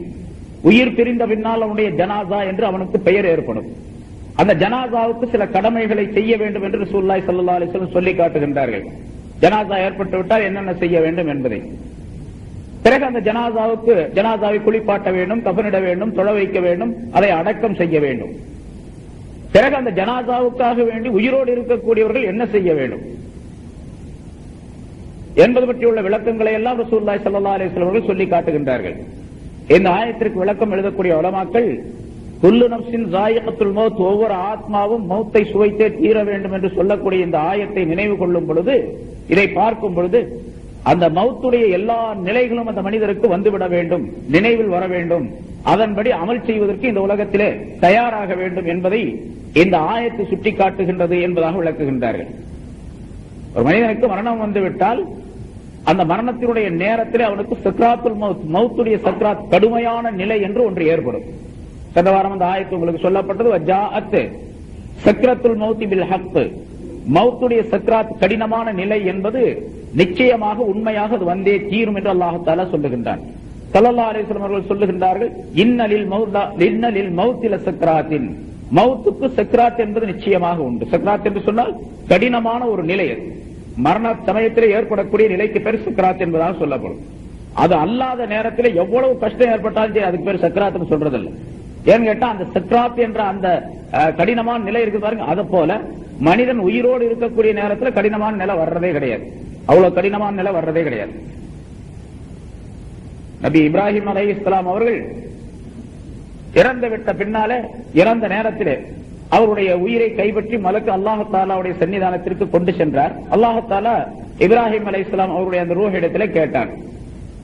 ஹதீஸிலே ஸல்லல்லாஹு அலைஹி வஸல்லம் சுட்டி காட்டுகின்றார்கள், இப்ராஹிமே மௌத்தை நீர் எப்படி பெற்றுக் கொண்டீர் என்பதாக கேட்டார். அப்ப இப்ராஹிம் அலைஹிஸ்ஸலாம் அவர்கள் சொன்னார்களா, ஒரே நேரத்திலே ஒரு மனிதனை 300 வாள்களால் வெட்டினால் எவ்வளவு துன்பம் அவனுக்கு இருக்குமோ அவ்வளவு துன்பத்தை நான் உணர்ந்தேன் அப்படின்னு சொன்னாங்க. அவங்களுக்கு தெரிஞ்சது, அவங்க உணர்ந்த அந்த சக்கராத்துடையது. யாருக்கு? கலீலுல்லாஹ், அல்லாஹுடைய நேசர் என்று பட்டம் கொடுக்கப்பட்டவர் அல்லாஹ்வினால், அல்லாஹ் தஆலாவினால் மிகப்பெரிய நபியாக அனுப்பப்பட்டவர். அப்படிப்பட்ட நபி அபுல் அன்பியா, நபிமார்களுக்கெல்லாம் தந்தை என்று பெயர் பெற்ற நபி இப்ராஹிம் அலைஹிஸ்ஸலாம் அவர்களுடைய சக்கராத்துடைய நிலை எப்படி இருந்ததுன்னா, 300 பேர் சேர்ந்து ஒரே நேரத்தில் வாளால வெட்டினா ஒரு ஆளுக்கு எவ்வளவு துன்பம் இருக்கும், எவ்வளவு கஷ்டம் இருக்கும், அவ்வளவு கஷ்டம் இருந்தது என்பதாக குறிப்பிடுகின்றார்கள். சரி, மூசா, அதுக்கு பின்னால மூசா அலைஹிஸ்ஸலாம், மூசா அலைஹிஸ்ஸலாத்துல அல்லாஹ் கேட்டானா. மூசா அலைஹிஸ்ஸலாம் மௌத்தாகும் போது முன்னால சொல்லி இருக்கிற பலருக்கு தெரியும், மூசா அலைஹிஸ்ஸலாம் ரொம்ப கோபக்காரர், கடுமையான கோபம். எவ்வளவு கோபம் வரும்னு கேட்டா, கோபம் வரக்கூடிய நேரத்தில் இந்த முடிகள் எல்லாம் அப்படி சிலிர்த்து நின்று கொள்ளும். முடி சிலிர்க்கிறது அப்படின்னு சொல்ற மாதிரி இருக்கு, அப்படி முடியெல்லாம் நட்டுக்கிட்டு நிக்குமா. நமக்கெல்லாம் முடி இந்த கை காலில் இருக்கக்கூடிய முடியெல்லாம் சிலிர்த்து நேரம் நிற்கும். மூசா அலைஹிஸ்ஸலாத்துக்கு தலையில இருக்கிற முடியெல்லாம் நேரம் நின்றுக்குமா கோபம் வந்துச்சுன்னா, அவ்வளவு கோபம் வரும். அதனால தலப்பா கட்டி இருப்பாங்க, கோபம் வச்சுன்னா தலப்பா கீழே விழுந்துருவான். அந்த மாதிரி கோபம் வரும். மலக்குல் மௌத் உயிரை கைப்பற்றக்கூடிய இஸ்ராயீல் அலைஹிஸ்ஸலாம் வந்து அல்லாஹ் தஆலா உங்க ரூஹை கைப்பற்றிட்டு வர சொன்னான் அப்படின்னு சொல்லி சொன்னாங்க. இவர் வந்த உடனே முதல்ல எங்க வந்தீங்க சலான்னு சொல்லி இந்த மாதிரி வந்திருக்கிறேன் அப்படி அப்படின்னு சொன்னார். உடனே வந்த உடனே ஒரு உங்களை ரூஹை கைப்பற்றி கொண்டு வரும்படியா அல்லாஹ் சொன்னான்னு சொன்ன உடனே மூசா அலைஹிஸ்ஸலாத்துக்கு கோபம் வந்துருச்சு. உடனே ஓங்கி ஒரு அடி விட்டார். யார? மலக்குல் மௌத்த ஸல்லல்லாஹு அலைஹி வஸல்லம் சொல்லுகின்றார், ஹதீஸ்ல வருது. ஓங்கி ஒரு அடி கொடுத்தாங்க. அடி கொடுத்த உடனே ஒரு கண்ணு அப்படியே ஓட்டையா போச்சு. அவங்க மனித வடிவத்துல வந்தாங்க, அந்த நல்ல அடி கொடுத்த உடனே கண்ணு ஒரு கண்ணு போயிடுச்சு. அப்படியே கண்ணை பிடிச்சிட்டு அவர் அல்லாஹ்ட்ட போயிட்டாரு. போய் யா அல்லாஹ் இந்த மாதிரி ஒரு ஆள்கிட்ட போய் ரூஹ் வாங்கிட்டு சொன்னீங்க, அவர் அடிச்சு கண்ணுங்க எல்லாம் ஓட்டையா போச்சு அப்படின்னு சொல்லி சொன்னார். அல்லாஹ் தஆலா தன்னுடைய குதிரத்தினால கண்ணை நல்லா ஆக்கிட்டு அப்புறம் திரும்ப இஸ்ராயீல் அலைஹிஸ்ஸலாத்தை சொல்லி அனுப்பினான். சரி, அவர் கொஞ்ச நாளைக்கு இருக்கணும் போல இருக்கு ஆசை உலகத்துல, அவர்கிட்ட போய் சொல்லு, ஒரு மாட்டுடைய முதுகின் மீது அவரை கையை வைக்க சொல்லு. ஒரு கையை அப்படி விரிச்சு வைக்க சொல்லு, ஒரு கையோ ரெண்டு கையை விரிச்சு வைக்க சொல்லு. அவருடைய கைக்கு கீழே எத்தனை முடிகள் இருக்கின்றனவோ, மாடோ ஆடோ வச்சுங்க, மாடுன்னு தான் வருது ஹதீஸ்ல, ஒரு மாட்டுடைய முதுகின் மீது மேனியின் மீது கையை வைக்க சொல்லு. அந்த கையை சுத்தி அது கைக்குள்ள எத்தனை முடி இருக்கு, ஒரு முடி 6,000 முடி இருக்கும்ல, 2000-3000 முடி இருக்கும் அந்த மாட்டுடைய முதுகு மேல இருக்கிற முடி. அதுல எத்தனை முடி இருக்குதோ ஒரு முடிக்கு 1 வருஷம் வீதம் அவருக்கு வயசு கொடுக்கப்பட்டிருக்கின்றதே அப்படின்னு சொல்லிட்டு அப்படின்னு சொன்னாங்க. அப்புறம் 2000 முடி இருந்துச்சுன்னா 2000 வயசு, 4000 முடி இருந்துச்சுன்னா 4000 வருஷம் அப்படின்னு சொல்லிட்டு சொன்னாங்க. அவர் திரும்ப வந்து என்ன விஷயம் அப்படின்னு கேட்டாங்க. இந்த மாதிரி அல்லாஹ் தஆலா சொன்னாங்க. அப்ப அதுக்கு பிறகு அப்படின்னு கேட்டாங்க. 4000 வருஷம், சரி 4000 முடி இருந்துச்சா 4000 வருஷம், அதுக்கு பிறகு மௌத்தாக வேண்டியதுதான். அப்படியா? அப்படின்னா இப்பவே எடுத்துட்டு போயிடு அப்படின்ட்டாங்க மூசா அலைஹிஸ்ஸலாம். இப்பவே கைப்பற்றிட்டு போயிடு. சரி, மூசா இஸ்ராயீல் அலைஹிஸ்ஸலாம் அவங்களுடைய ரூஹை கைப்பற்றி கொண்டு சென்றாங்க. ரூஹ் அல்லாஹ் தஆலாவுடைய சன்னிதானத்துக்கு கொண்டு செல்லப்பட்டது. அந்த மூசா அலைஹிஸ்ஸலாம் அவர்களிடத்தில் அல்லாஹ் தஆலா கேட்கிறான், மூசாவே, மௌத்துடைய அந்த கடினமான நிலையை, சக்ராத்தை நீர் எப்படி கண்டு கொண்டீர், எப்படி பெற்றுக் கொண்டீர் அப்படின்னு சொல்ல கேட்டான் அல்லாஹ் தஆலா. மூசா அலைஹிஸ்ஸலாம் சொன்னாங்க, ஒரு சிட்டு குருவி ஒன்றை பிடிச்சு கொதிக்க வைக்கப்பட்ட எண்ணெய் சட்டியில எண்ணெயை ஊற்றி கொதிக்க வைக்கிறது. ஒரு சட்டியில நல்லா கொதிக்கக்கூடிய எண்ணெயில அந்த சிட்டுக்குருவி அப்படியே உயிரோட போட்டு பொரிச்சா எப்படி இருக்கும்? உயிரோட அப்படியே போடுறது. அந்த சிட்டுக்குருவிக்கு எவ்வளவு வேதனை இருக்கும்? அது மாதிரி உள்ள வேதனையை நான் பெற்றேன், கண்டுகொண்டேன் அப்படின்னு சொல்லி சொன்னாங்க. இது மூசா அலைஹிஸ்ஸலாத்துக்குள்ள சக்ராத். நமக்கெல்லாம் எப்படி இருக்கும்? அப்ப அவரு எவ்வளவு பெரிய நபி, அல்லாஹ்ட்ட நேரா பேசினாங்க. இங்க இருந்து கலீமுல்லா, மூசா கலீமுல்லா, அல்லாஹ்விடத்தில் பேசியவர் அப்படின்னு பட்டம் பெற்றிருக்கார். அப்ப சாதாரண நம்ம போல உள்ள மனிதர்களுக்கு சக்ராத் எப்படி இருக்கும்? ஆனா அந்த சக்ராத்துடைய கடுமையான வேதனையை பக்கத்தில் இருக்கக்கூடிய யாருமே பார்க்க முடியாது. பக்கத்துல உட்கார்ந்து இருப்பான், யாருக்குமே தெரியாது, அவருக்கு மட்டும்தான் தெரியாது. மனிதர்கள் யாருக்கும் தெரியாது, மிருகங்களுக்கெல்லாம் தெரியும். ஆடு மாடுகள்லாம் அந்த இடத்துல இருந்துச்சுன்னு சொன்னா அப்படி ஓடி போயிடும் அந்த இடத்துல இருந்து. அவ்வளவு கடுமையான நிலை. ஸல்லல்லாஹு அலைஹி வஸல்லம் அவர்கள் சொல்லுகின்றார்கள், ஏராளமான விளக்கங்கள் சொல்லப்பட்டிருக்கிறது ஹதீஸ்ல. ஒரே ஒரு ஹதீஸ்ல சொல்றாங்க, அந்த சக்ராத்துடைய நேரத்துல எவ்வளவு கடுமையான நிலை இருக்கு என்று சொன்னால், அந்த ஆளுக்கு மௌத்தாகக்கூடிய அந்த மனிதருக்கு எந்த விதமான அசைவும் இல்லாத நேரத்தில் தான் அந்த சக்ராத் ஏற்படும். அசைவு என்பது அறவே இருக்காது, அந்த நேரத்தில் தான் ஏற்படும். அவனுக்கு கொஞ்சம் எழுந்து நடக்கக்கூடிய அளவுக்கு சக்தி இருந்தால், அந்த நேரத்தில் சக்தி கொடுக்கப்பட்டு விட்டால் அவன் எழுந்து ஓடுவான், காடு காடாக ஓடுவான். அவனை பிடிக்கிறதுக்கு இந்த உலகத்தில் யாராலையும் முடியாது அப்படிங்கிறாங்க. அவ்வளவு கடுமையா ஓடுவான். அவனை எல்லாரும் சேர்ந்து பிடிச்சாலும் கூட பிடிக்க முடியாது. அவ்வளவு கடுமையான வேதனை சக்ராத்துல் மௌத் என்பதனால ஸல்லல்லாஹு சக்ராத், நிச்சயமான சக்ராத் உண்டு, யாருக்கு அது இல்லாமல் போகாது, எல்லாத்துக்குமே சக்ராத் உண்டு. ரசூலுல்லாஹி ஸல்லல்லாஹு அலைஹி வஸல்லம் அவர்களுக்கும் சக்ராத் இருந்தது. அதனால ஸல்லல்லாஹு அலைஹி வஸல்லம் அவர்கள் அல்லாஹும்ம ஹவ்வின் அலைய சக்ராத்தில் மௌத், எனக்கு மௌத்துடைய சக்ராத்தை, அந்த கஷ்டத்தை லேசாக்கி வைப்பாயாக என்று சக்ராத்துடைய அந்த நேரத்தில், கடைசி நேரத்தில் ஸல்லல்லாஹு அலைஹி வஸல்லம் அவர்கள் கேட்டார்கள். புனர்ந்த விளக்கம் சொல்லப்பட்டது.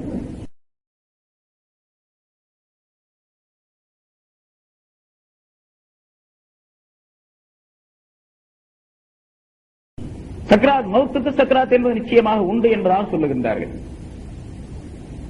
சக்ராத்துடைய நேரத்தில் எல்லா சத்தமும் அடங்கி ஒடுங்கிவிடும். இவன் சத்தம் போடவே முடியாது. இன்கதா குல்லு சௌத்தின் இந்த சக்ராத்தில் மௌத், மௌத்துடைய சக்ராத் வரும் கூடிய நேரத்தில் எல்லா சத்தங்களும் அடங்கிவிடும்.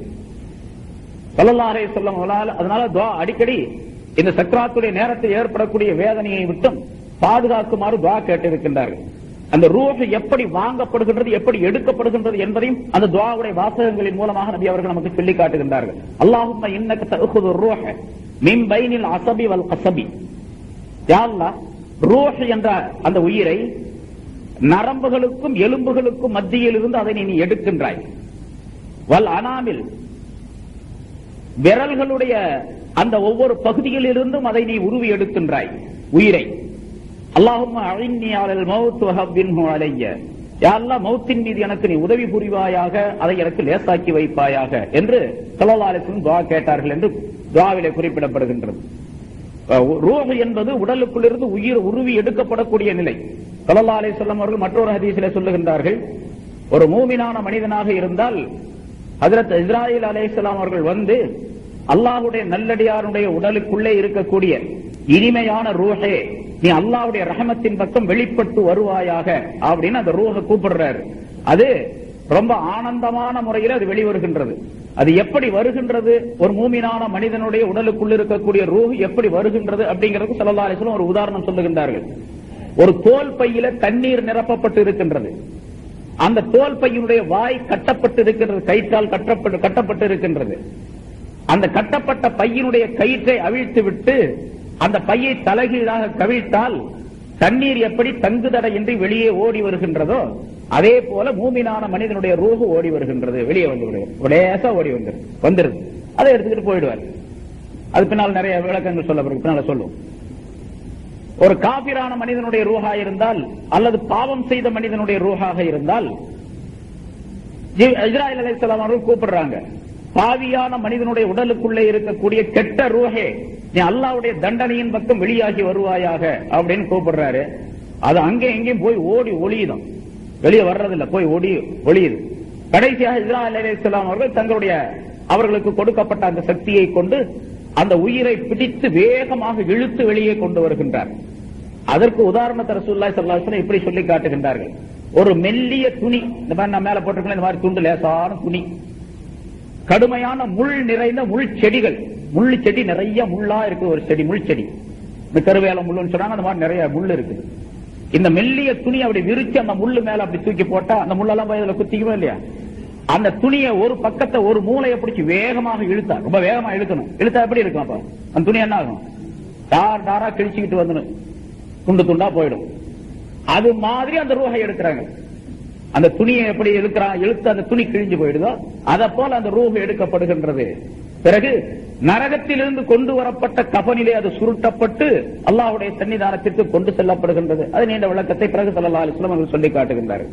இது ரூஹ் நிச்சயமாக ஒவ்வொரு மனிதனுடைய உடலிலிருந்து எடுக்கப்படும். மூமினா இருந்தால் லேசா இருக்கும், காபிரா இருந்தால், பாவம் செய்த மனிதனாக இருந்தால் இப்படி கடுமையாக இருக்கும். அதனாலதான் ஸல்லல்லாஹு அலைஹி வஸல்லம் அவர்கள் அடிக்கடி துஆ செய்து கொண்டே இருப்பார்கள். அந்த மௌத்துடைய நேரத்தில், ரூஹ் வெளியாக்கப்படக்கூடிய நேரத்தில் லேசாக இருக்கக்கூடிய பாக்கியம் கிடைக்கணும். அல்லாஹும்ம பாரிக் லீ ஃபில் மௌத் வ ஃபீமா பஅதல் மௌத் அப்படின்னு ஸல்லல்லாஹு அலைஹி வஸல்லம் துஆ கேட்பாங்க. யா அல்லாஹ், மௌத்திலே எனக்கு நீ பரக்கத்தை செய்வாயா, மௌத்துக்கு பின்னால் உள்ள நிலைகளிலும் எனக்கு நீ பரக்கத்து செய்வாயாக. பரக்கத்து செய்யறது அப்படின்னு சொன்னா அதுல ஒரு சுகமான நிலையை உண்டாக்கி தருவாயாக அப்படின்னு அர்த்தம். இந்த சக்ராத்துடைய நிலை இருக்கின்றதே, இது ஒரு மனிதனுக்கு ஏற்படுவதற்கு அவன் எவ்வளவு பாவங்கள் செய்திருக்கின்றான், ஒரு மூமினான மனிதனாக இருந்தால் அவனுடைய பாவத்திற்கு தக்கவாறு கடுமையான நிலை ஏற்படும். அது ஏன்னு கேட்டா அந்த பாவங்களுக்கு பரிகாரமாக அந்த கடுமையான நிலை ஏற்பட்டுவிடும். இவனுடைய பாவங்கள் அங்கேயே போக்கப்பட வேண்டும். இவன் இறப்பதற்குள்ளாக இவனுடைய ரூஹ் பிரிவதற்குள்ளாக, இவனுடைய ரூஹ் எடுக்கப்படுவதற்கு முன்னதாக இவனுடைய பாவங்கள் எல்லாம் நீக்கப்பட வேண்டும் என்று அல்லாஹ் தஆலா நாடிவிட்ட காரணத்தால் அந்த மனிதனுக்கு அந்த சக்ராத்துடைய நிலை கடுமையாக்கப்படுகின்றது என்பதாக குறிப்பிடுகின்றார்கள். முன்னாலும் பல தடவை சொல்லி இருக்கிறார்கள். ஸல்லல்லாஹு அலைஹி வஸல்லம் அவர்கள் சொல்லுகின்றார்கள், இன்னல் அப்தல யுஆலஜு கர்பல் மௌத், மௌத்துடைய துன்பத்தின் மூலமாக ஒரு மனிதன், ஒரு அடியான் அவன் சிகிச்சை செய்யப்படுகின்றான். சக்ராத்தில் மௌத், மௌத்துடைய சக்ராத்தை கொண்டும் அந்த மனிதன் சிகிச்சை அளிக்கப்படுகின்றான்.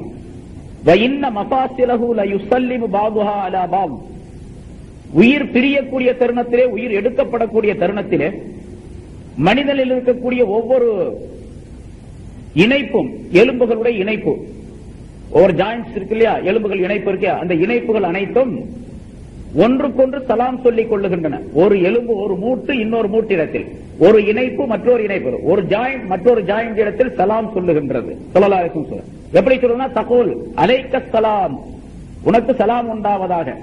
ஸல்லல்லாஹு அலைஹி வஸல்லம் அவர்கள் உயிரோடு இருக்கக்கூடியவர்களுக்கு அஸ்ஸலாமு அலைக்கும் சொல்லணும், இறந்து விடக்கூடிய அந்த மனிதர்களுக்கு ஜனாசாவை பற்றி அலைக்க சலாம் என்று சொல்லணும். இது அறியாமை காலத்திலும் கூட சொல்லப்பட்டுக் கொண்டிருந்தது என்பதாக வரலாற்றிலே குறிப்பிடப்படுகின்றது. அதை ஸல்லல்லாஹு அலைஹி வஸல்லம் இந்த ஹதீஸிலே சொல்லித் தருகின்றார்கள்.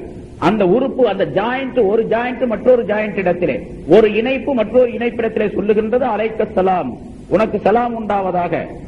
துஃபாரிகுனி உஃபாரிகுக இலா யௌமில் கியாமா, என்னை நீ பிரிந்து விடப் போகின்றாய், நான் உன்னை பிரிந்து விடப் போகின்றேன், எதுவரைக்கும்? கியாமத் நாள் வரைக்கும். அதுக்கு பின்னால் ரெண்டு பேரும் ஒன்னா சந்திப்போம் என்று இந்த ஜாயிண்ட், அந்த ஜாயிண்ட் இடத்துல முழங்கால்னா அது ஒரு ஜாயிண்ட், கீழே அது கீழே கணுக்கால சொன்னா அது ஒரு ஜாயிண்ட். இப்போ முழங்கால் என்ன பண்ணும்? கணுக்கால இடத்துல சொல்லும், இந்த மாதிரி உன்னை விட்டு நான் பிரிய போறேன், என்னை விட்டு நீ பிரிய போற, கியாமத் நாள் வரைக்கும் நம்ம ரெண்டு பேரும் பிரிஞ்சிருப்போம், கியாமத் நாள் வரும்போது ரெண்டு பேரும் ஒன்னா சேருவோம் அப்படின்னு சொல்லி. அதாவது இந்த ரூஹ் வேறொரு உடலிலே செலுத்தப்படும் இல்லையா, நம்மள மாதிரி இன்னொரு உடல் தயார் செய்யப்பட்ட அந்த உடல்ல இருக்கும். பின்னால அந்த நேரத்தில் இந்த எலும்புகள்லாம், இந்த ஜாயிண்ட்ஸ் எல்லாம் அந்த உயிருக்கு உள்ளதாக கொடுக்கப்படும். அது வரைக்கும் நம்ம பிரிஞ்சிருப்போம் என்பதாக சலாம் சொல்லிக் கொள்ளும் என்பதாக ரசூலுல்லாஹி ஸல்லல்லாஹு அலைஹி வஸல்லம் சொல்லுகின்றார்கள். மௌத் என்பது ஒரு மூமினான மனிதனாக இருந்து விட்டால் அந்த மனிதனுக்கு அது ரொம்ப ஆனந்தமான நிலை. நமக்கு தான் ரொம்ப பயமா இருக்குது, மௌத்தா போயிட்டா என்ன பண்றது அப்படின்னு சொல்லிட்டு. மௌத்த வந்தா இப்ப என்ன பண்றது? யாராவது தயாரா? உன்னை பல தடவை கேட்டிருக்கிறேன், இப்பவே மௌத்தா போகணும், வீட்டுக்கெல்லாம் போக கூடாது அப்படின்னா யாரு தயாரா இருக்கிறான்? யாருக்குமே பிரியம் இருக்காது.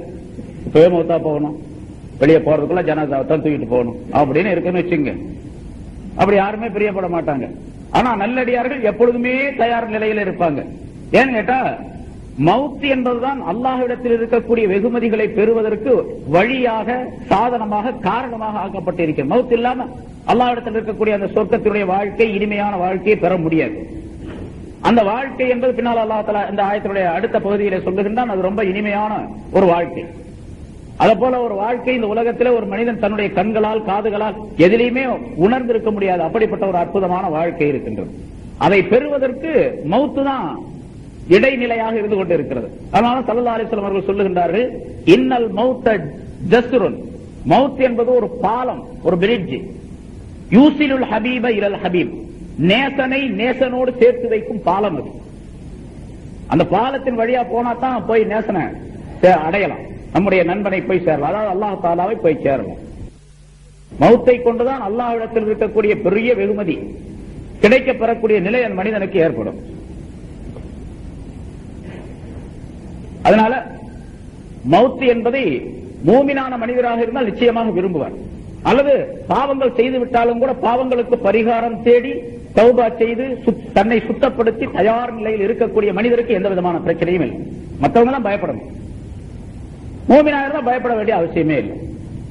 ஸல்லல்லாஹு அலைஹி வஸல்லம் மற்றொரு ஹதீஸ்ல சொல்றாங்க, இஸ்னானி யக்ரஹுமா இப்னு ஆதம், ரெண்டு விஷயங்களை ஆதமுடைய மகன் வெறுக்கிறான், மனுஷன் வெறுக்கிறான். ரெண்டு விஷயங்களை, யக்ரஹுல் மௌத்த, மௌத்த வெறுக்கிறான் மனுஷன். வல் மௌத்து கைருல் லில் மூமின் மினல் ஃபித்னா, ஆனா மௌத் என்பது மூமினுக்கு அதுதான் நல்லது. இந்த உலகத்தில் உள்ள ஃபித்னாவை விட, உலகத்தில் இருக்கக்கூடிய ஃபித்னாவை விட மௌத்து வர்றதுதான் நல்லது. அதனால எல்லாருமே மௌத்தா போயிரும் அப்படின்னு கேட்க கூடாது. யா அல்லாஹ் என்னை சீக்கிரமா மௌத்தாக்கிற, அந்த காணிக்கை கிடைக்கிறதுக்காக வேண்டி அப்படின்னு கேட்க கூடாது. அதுக்கும் ஸல்லல்லாஹு அலைஹி வஸல்லம் வழிமுறையை சொல்லி தந்திருக்கிறாங்க. சிரமம் ஏற்படுத்தி, கஷ்டம் ஏற்படுத்தி, யா அல்லாஹ் இந்த உலகத்துல என்ன வச்சிருக்காதே, இவ்வளவு கஷ்டமா இருக்க, என் பொண்டாட்டி என்ன இவ்வளவு தொந்தரவு செய்யறாளே, என் பிள்ளைகளா அப்படி கஷ்டப்படுத்துறாங்களே, எனக்கு காசு கிடைக்க மாட்டேங்குதா, வியாபாரம் சரியில்லை, எனக்கு சீக்கிரம் மௌத்தாக்கி அப்படிலாம் கேட்க கூடாது. அப்படி கேட்கணும் அப்படின்னு யாருக்காவது விருப்பம் இருந்துச்சுன்னு சொன்னா, உலகத்துல கஷ்டமா இருக்கிறது, வீட்டுல கஷ்டம், நாட்டுல கஷ்டம், எப்படி எல்லாத்தையும் கஷ்டமா இருக்குது, ரொம்ப சிரமப்பட்டு இருக்கிறாரு அப்படின்னு சொன்னா, அப்படி கேட்கறதா இருந்தா இப்படி கேளுங்க, யா அல்லாஹ் நான் வாழ்வது, நான் உயிரோடு இருப்பது நன்மை என்பதாக நீ நினைத்திருந்தால், நீ விளங்கி இருந்தால் என்னை உயிரோடு வாழச் செய்வாயாக. நான் இறந்து விடுவதுதான் நல்லது என்று நீ நினைத்தால் என்னை மௌத்தாக்கி விடுவாயாக. இந்த உலகத்துடைய குழப்பங்களில் அகப்படாமல் என்னை நீ மௌத்தாக்கி விடுவாயாக அப்படின்னு ஸல்லல்லாஹு அலைஹி வஸல்லம் கேட்க சொல்றாங்க. அப்படி கேட்டுக்கலாம். அது அல்லாஹ்வுடைய விருப்பத்தில் விட்டுறது இல்ல. என்ன மௌத்தாக்குறது நல்லதுன்னா நீ மௌத்தாக்கு, உயிரோட வைக்கிறதுனா உயிரோட வை என்று அல்லாஹ்விடத்தில் ஒப்படைச்சிடுறது, அதை செய்யலாம். மனிதன் பொதுவாகவே மௌத்தை வெறுக்கக்கூடிய நிலை இருக்கின்றது. ஆனா மௌத் என்பது மூமினுக்கு ரொம்ப ஹைரானது ஃபித்னாவை விட. ஃபித்னானா என்ன? உலகத்துல இருக்கிறது எல்லாமே ஃபித்னா தான்.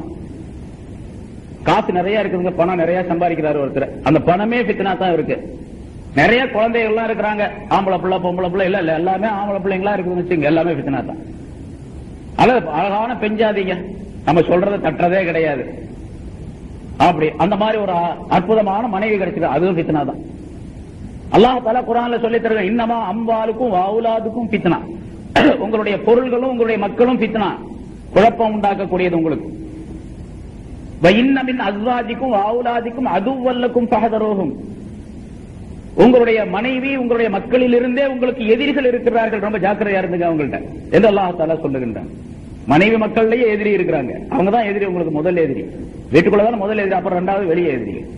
அதனால ரொம்ப ஜாக்கிரதை, ஃபஹதரூஹும், அவர்களை ஜாக்கிரதையாக அவரிடத்தில் இருந்து கொள்ளுங்கள் என்று அல்லாஹ் தஆலா எச்சரிக்கை செய்கின்றார். ஆக மவுத் என்பது மனிதன் வெறுக்கிறான், ஆனா மவுத் வர்றதா மூமினுக்கு ரொம்ப நல்லது, மூமினா இருந்தா அது நல்லது தானே. சரி, இன்னொன்னு என்ன, ரெண்ட வெறுக்கிறான்னு சொன்னாங்கல்ல, வயக்ரஹு கில்லத்தல் மால், பொருள் குறைவாக இருப்பதை வெறுக்கிறான். என்ன வருமானமே இல்ல, ஒரு நாளைக்கு 20 ரூபா தான் 50 ரூபா தான் சம்பாதிக்கணும், ஏதோ அரை குறையா கஞ்சி குடிச்சிட்டு இருக்க அப்படின்னு சொல்லி சொல்றான். ரொம்ப குறைவான காசு தான் கிடைக்குது அப்படின்னு சொல்லி மனுஷன் பொருள் குறைவாக இருப்பதை மனிதன் வெறுக்கிறான். ரொம்ப அதிகமா இருந்துச்சு அப்படின்னு சொன்னா அவனுக்கு ரொம்ப சந்தோஷம், இன்னைக்கு பரவாயில்லைங்க, பரக்கத்தை எல்லாம் பறக்க செஞ்சுட்டான், இந்த சீசன்ல எப்படி ஒரு 2 லட்சம் ரூபாய் 4 லட்சம் ரூபாய்க்கு வியாபாரம் நடந்துச்சு அப்படின்னு சொன்னா அவனுக்கு ரொம்ப சந்தோஷம். பொருள் குறைவாக இருப்பதை வெறுக்கின்றான். வக்கில்லத்துல் மாலி அகல்லுல் ஹிசாப், பொருள் குறைவாக இருப்பதுதான் கேள்வி கணக்கு ரொம்ப கம்மியாவதற்கு வசதியா இருக்கும். அல்ல கேள்வி கணக்கு கேட்கறது ரொம்ப கம்மி இல்ல, காசே இல்லைன்னு சொன்னா என்ன கேள்வி கேட்கறான், கேள்வி கேட்க போறான், என்கிட்ட காசே இல்ல அல்ல அப்படின்னு சொல்லிட்டு நேரா போயிட்டே இருக்கலாம். இப்ப நம்ம முதல்ல வெளிநாட்டுல இருந்து வர்றோம், கஸ்டம்ஸ்ல வந்த உடனே ஒட்டி ஒண்ணுமே கொண்டு வரல, ஒரே ஒரு சூட்கேஸ் தான், துணிமணி தான், பழைய துணிமணி மட்டும் தான் உள்ள வச்சிருக்கிறோம். நேரா கிரீன் சேனல்ல அப்படி வந்துடலாம். அங்க போய் அவனுக்கு கேள்வி பதில் எல்லாம் சொல்லிட்டு, பொட்டி துறை, அதை துறை, இதை துறை, இதுல என்ன வச்சிருக்கா, அதுல என்ன வச்சிருக்கா நோண்டி பார்க்க வேண்டிய அவசியம் இல்லை. அதே மாதிரி எந்த காசுமே இல்ல உலகத்துல, பாரமே இல்ல, பொருள் சுமையே இல்ல, அல்லாஹ் கஸ்டம்ஸ்ல அங்க விசாரிக்கக்கூடிய நேரத்துல மாஸ்டர் மைதானத்தில் நேரா பொட்டி தூக்கிட்டு கிரீன் சேனல்ல போயிடலாம். அப்படியே அந்த மீசான் தராசுல வந்து எடை கூட இருக்கும். அப்புறம் சிராத் முஸ்தகீம் என்ற பாலத்தில் அப்படியே அதான் கிரீன் சேனல், சிராத் முஸ்தகீம் இருக்கு, அதான் கிரீன் சேனல், போயிட்டே இருக்கலாம், அது பாட்டுக்கு ஒண்ணுமே பிரச்சனையே இருக்காது. அது அகல்லுல் ஹிசாப், கேள்வி கணக்குக்கு ரொம்ப கம்மியான ஒரு தன்மையை உண்டாக்கக்கூடியது. ஆனா உண்மையே இப்படித்தான் இருக்கணும், ஆனா மனுஷன் அந்த ரெண்டையுமே வெறுக்கிறான். ஆக மனிதன் இந்த உலகத்தில் தன்னுடைய மௌத்துடைய நிலையை உணர்ந்து பார்த்து நிச்சயமாக மௌத்து வரும் என்பதை மனிதன் எண்ணி பார்த்து செயல்பட வேண்டும் என்பதை அல்லாஹ் தஆலா குல்லு நஃப்ஸின் ஸாயிகத்துல் மௌத் என்ற வாசகத்தின் மூலமாக குறிப்பிடுகின்றார். அடுத்து அந்த ஆயத்தின் மூலமாக மற்றொரு கருத்தும் சொல்லப்படுகின்றது. அதாவது மனிதன் இதையும் எண்ணி பார்க்க வேண்டும். மௌத்துடைய நேரத்தில் இப்படியெல்லாம் சிரமம் ஏற்படுது பாருங்க. அந்த மௌத்தாக கூடிய மனிதன் ஒருத்தன் இறந்து போகக்கூடிய நிலையில இருக்கிறான், சக்கராத்துடைய நிலையில இருக்கிறான், இன்னும் கொஞ்சம் நேரத்தில் மௌத்தா போகக்கூடிய நிலை இருக்கக்கூடிய மனிதர்கள் என்ன பண்ணணும்? அந்த ஆளுக்கு ஏதாச்சும் உதவி செய்யணுமா இல்லையா? அவங்க சொந்தக்காரங்க, கணவன் மௌத்தா போக போறான், கொண்டாட்டி ஏதாச்சும் உதவி செய்யணும். என்ன உதவி செய்வாங்க அந்த நேரத்தில்? வந்து பிள்ளைகள்லாம் ஏதாச்சும் உதவி செய்யணும், கூட இருக்கிறவங்க சொந்தக்காரங்க ஏதாச்சும் உதவி செய்யணும். அந்த உதவி என்ன தெரியுமா? ஸல்லல்லாஹு அலைஹி வஸல்லம் சொல்லி தராங்க, லக்தினு மௌதாக்கும் பிலா இலாஹ இல்லல்லாஹ், உங்களுடைய மௌத்தா இறந்து விடக்கூடிய மனிதர்கள் லா இலாஹ இல்லல்லாஹ் என்பதை சொல்லிக் கொடுங்கள். அதான் நீங்க செய்யக்கூடிய உதவி, வேற ஒண்ணும் பண்ண முடியாது. அவர் மௌத்திலிருந்து காப்பாற்றலாம் முடியாது. லா இலாஹ இல்லல்லாஹ் என்று சொல்லிக் கொடுங்க. தல்கீன் சொல்றது அப்படின்னு சொல்லுவாங்க, அதான் தல்கீன். தல்கீன்ங்கிறது இறந்து போன பின்னால் கபர்ல போய் ஓதுறது தல்கீன் அல்ல, அது சும்மா நாட்டு பழக்கத்துல உள்ளது, அது மார்க்கத்தில் சட்டம்லாம் கிடையாது. தல்கீன் அப்படின்னா சொல்லிக் கொடுக்கறதுன்னு அர்த்தம், கலிமாவை சொல்லிக் கொடுக்கிறது.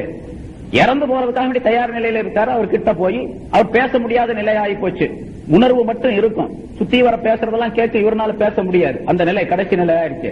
இப்ப பக்கத்துல போய் உட்கார்ந்துட்டு லா இலாஹ இல்லல்லாஹ் முஹம்மதுர் ரசூலுல்லாஹ், லா இலாஹ இல்லல்லாஹ், லா இலாஹ இல்லல்லாஹ் அப்படின்னு மாத்தி மாத்தி லேசா சொல்லி கொடுத்துட்டே இருக்கணும். அவர் சொல்ல சொல்லிலாம் சொல்லக்கூடாது, சொல்ல மாட்டார், சொல்ல முடியாது அவர்னால. சொல்லக்கூடிய நிலை இருந்தாலும் கூட அதை சொல்றதே அவருக்கு சிரமமா இருக்கு. அந்த நேரத்தில் நம்ம சொல்லி கொடுக்கணும், லா இலாஹ இல்லல்லாஹ், லா இலாஹ இல்லல்லாஹ் அப்படின்னு சொல்லிக்கிட்டே இருக்கணும். அப்படி சொல்லிக்கிட்டே இருந்தா அல்லாஹ் தஆலாவுடைய ஒரு பெரிய தௌஃபீக் ஏற்பட்டுச்சுன்னா உடனே அவர் சொல்ல ஆரம்பிச்சிருவார். சொல்ல லா இலாஹ இல்லல்லாஹ் சொன்ன உடனே உயிர் போச்சு, நேரா சொர்க்கத்துக்கு போயிடுவார்.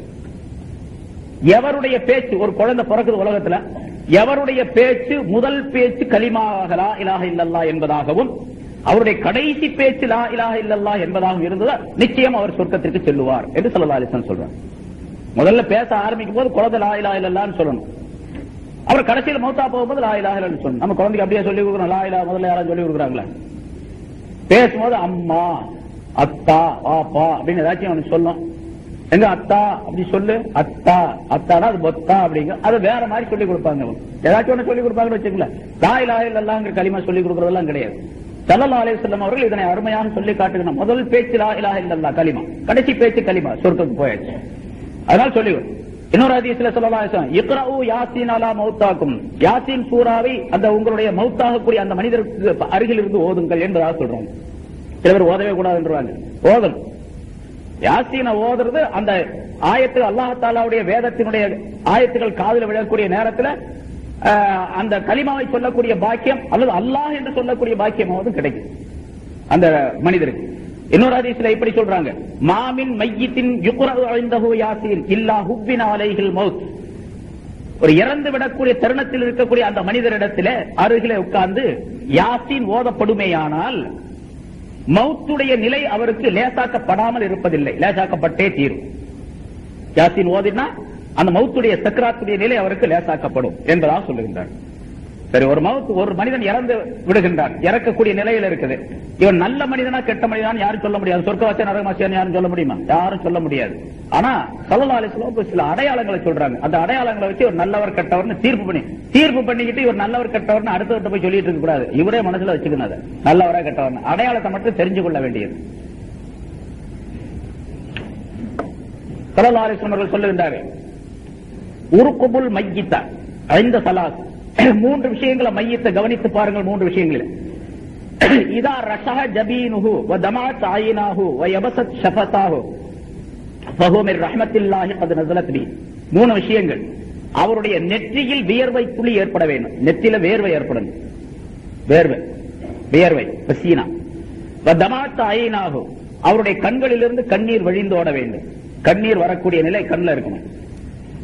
அவருடைய இரண்டு உதடுகளும் காய்ந்து இருக்க வேண்டும், ஈரம் இல்லாம காஞ்சிருக்கணும். இது ஃபஹுவ மின் ரஹ்மத்தில்லாஹி கத் நஸலத் பி. அவருக்கு அல்லாஹ்வுடைய ரஹ்மத் இறங்கி விட்டது என்று அர்த்தம். அல்லாஹ்வுடைய ரஹ்மத் அவருக்கு இறங்கிடுச்சுன்னு அர்த்தம். அந்த ரஹ்மத் இறங்கியதன் காரணமாக ஒரு பாரமான நிலை ஏற்பட்டு, ஏன்னா அல்லாஹ் ஸல்லல்லாஹு அலைஹி வஸல்லம் அவர்களுக்கு வஹி வரும்போது உடல் பூரா வேர்த்து கொட்டிரும். கடுமையான குளிருடைய நாளிலும் கூட கடுமையான வேர்வை ஏற்பட்டுரும். அதே போல அல்லாஹ்வுடைய ரஹ்மத் அவருக்கு ஏற்பட்டு இருப்பதன் காரணமாக நெத்தியில முதலாவதாக வேர்வை ஏற்படும். பொதுவாக ஒரு கடுமையான வேலை செய்யக்கூடியவர்களுக்கு முதல்ல வேர்வை ஏற்படுவது நெத்தியில ஏற்படும். அதனால நெத்தி வேர்வை நிலத்துல சிந்த நான் உழைக்கிறேங்க அப்படின்னு சொல்றாங்களா இல்லையா? மத்த வேர்வை சொல்றாங்களா? உடம்போட தான் இருக்குது, நெத்தி வேர்வை மட்டும் தானே சொல்றாங்க. அங்க நெத்தி வேர்வை நிலத்துல விழுவது மாதிரி அப்படின்ட்டு. அப்ப நெத்தியில தான் முதலாவதாக வேர்க்கும் அப்படிங்கிறது ஒரு நியதி. அதனால அந்த இறந்து விடக்கூடிய மனிதருக்கு நெத்தி வேர்வை ஏற்படும். இரண்டாவது, கண்களிலே கண்ணீர் வரணும்.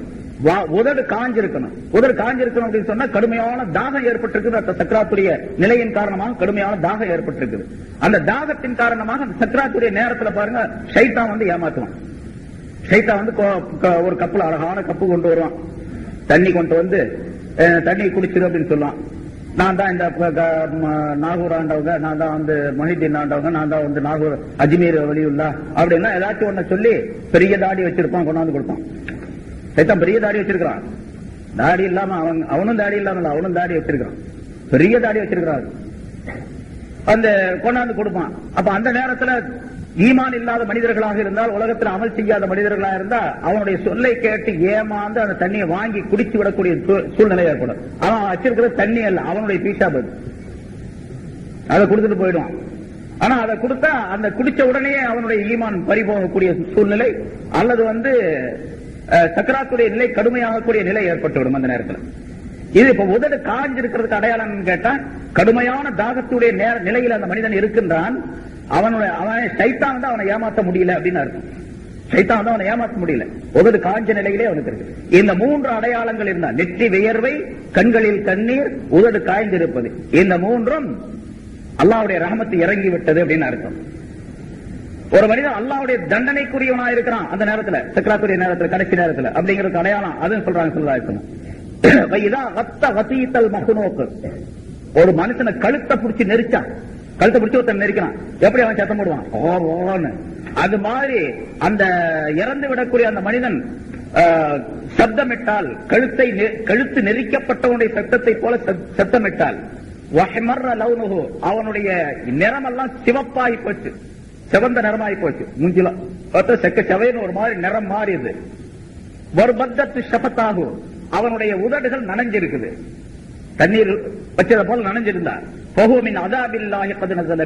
அவன் அல்லாஹுடைய தண்டனையில் இருக்கின்றான் என்று பொருளால் அந்த தண்டனை அவனுக்கு இறங்கி விட்டது என்று அர்த்தம் என்றும் ஸல்லல்லாஹு அலைஹி வஸல்லம் அவர்கள் சில அடையாளங்களை சொல்லி காட்டுகின்றார்கள். அதே குறிப்பாக அதுல ஒன்னே ஒண்ணு, அந்த இர்குல் ஜபீல், நெற்றி வியர்வை, நெற்றியிலே வியர்வை இருக்கின்றது, அது முக்கியமான அடையாளமாக ஹதீஸ்களிலே குறிப்பிடப்பட்டு இருக்கின்றது. இந்த அடையாளத்தை வைத்து நம்ம தெரிஞ்சு நம்ம வச்சுக்கணுமே தவிர, அந்த ஆள் பாருங்க நெற்றியில வேர்வை இருந்துச்சு அதனால அவர் சொர்க்கத்துக்கு போயிட்டார் அப்படின்லாம் முடிவு பண்ணிடக்கூடாது. நம்ம இது ஒரு அடையாளம், அவ்வளவுதான். இந்த அடையாளத்தை வச்சு நல்லவரா கெட்டவரா அப்படிங்கிறது ஒரு திருப்திக்காக வேண்டி தெரிந்து கொள்ளலாமே தவிர அதை வச்சு முடிவு செய்வது என்பது முடியாது. ஏன்னு கேட்டா, சில கெட்ட மனிதர் ரூஹ் போகக்கூடிய நேரத்தில் கெட்ட மனிதனா இருக்கலாம். அல்லாஹ் தஆலா தன்னுடைய சன்னிதானத்தில் வச்சு அவரை நல்ல மனுஷனாக ஆக்கிடலாம். எத்தனையோ உதாரணங்கள் முன்னால சொல்லியிருக்கிறேன் பாருங்க. ஒரு மனுஷன் ஒரு நன்மை கூட செய்யல, ஒரு ஆளு அவ்வளவு சொல்லியிருக்கிறாங்க, ஒரு நன்மை கூட ஒரு ஆள் செய்யல. அதனால இறந்து போகக்கூடிய நேரத்தில் தன்னுடைய மக்கள்கிட்ட சொல்லி, நான் ஒரு நன்மை கூட செய்யல, அதனால நான் இறந்து போன பின்னால என்னுடைய ஜனாசாவை நெருப்புல போட்டு எரிச்சு சாம்பலாக்கி கடல்ல கொஞ்சம் அந்த கரையில கொஞ்சம் அப்படி தூவி விட்டுருங்க, அந்த அஸ்தியை கரைச்ச மாதிரி அப்படி செஞ்சிருங்க அப்படின்னு சொல்லி சொன்னான். அதே மாதிரி அவன் இறந்துட்டான். அவனுடைய அஸ்திகள் எல்லாம் சாம்பல ஆக்கி எரிச்சு அவனுடைய உடலை கடல்லையும் கரையிலையும் தூவி விட்டுட்டாங்க. அல்லாஹ் தஆலா கடலுக்கு கரைக்கு உத்தரவிட்டான். அந்த சாம்பல் துளிகள் மற்ற அந்த பொருள்கள் எல்லாம் ஒன்னாக சேர்க்கப்பட்ட எந்திரி அப்படின்னு சொல்லி அல்லாஹ் சொன்னா எந்திரிச்சு நின்றா இருந்தாலும் அல்லாஹ்வுக்கு முடியுமா? முடியாதா? எல்லாம் முடியும் அவனால. அல்லாஹ் அலா குல்லி ஷைஇன் கதீர். எல்லாம் எந்திரிச்சு நின்றான். நீ ஏன் இப்படி செஞ்ச அப்படின்னு கேட்டான். இந்த மாதிரி ஏன் எரிக்க சொல்லி சாம்பலாக்க சொன்னேன்னு கேட்டான். யா அல்லாஹ் உன்னை பயந்துட்டேன் நானு அப்படின்னு சொல்லி சொன்னான். என்ன பயந்தியா நீ? ஆமா யா அல்லாஹ் உன்னோட பயம் வந்துருச்சு, அதனால அட இந்த ஆளு என்ன பயம் தான், ஏதாவது சொர்க்கத்துக்கு அனுப்பிடு அப்படின்ட்டு அல்லாஹ் தஆலா. அதனால கடைசி வரைக்கும் அந்த மாதிரி இருந்துட்டு நம்மள அந்த மாதிரி செஞ்சா அது எல்லாருக்கும் உள்ளது இல்லை, யாராவது ஒரு ஆளுக்கு உள்ளது.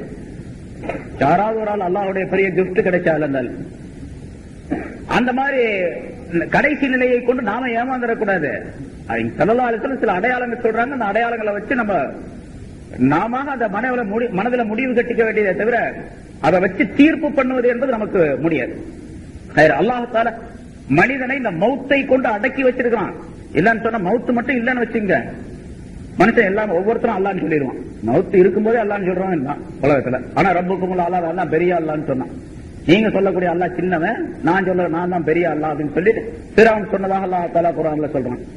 கடவுள் இல்லவே இல்லை, கடவுளே கிடையாது, கடவுளை கற்பித்தவன் காட்டு மிராண்டி அப்படின்னு சொல்லக்கூடியவனும் இருக்கிறான். இது மௌத்து இருக்கக்கூடிய நேரத்தில் மௌத்தை இல்லன்னு வச்சுங்க, அப்ப என்ன ஆகும்?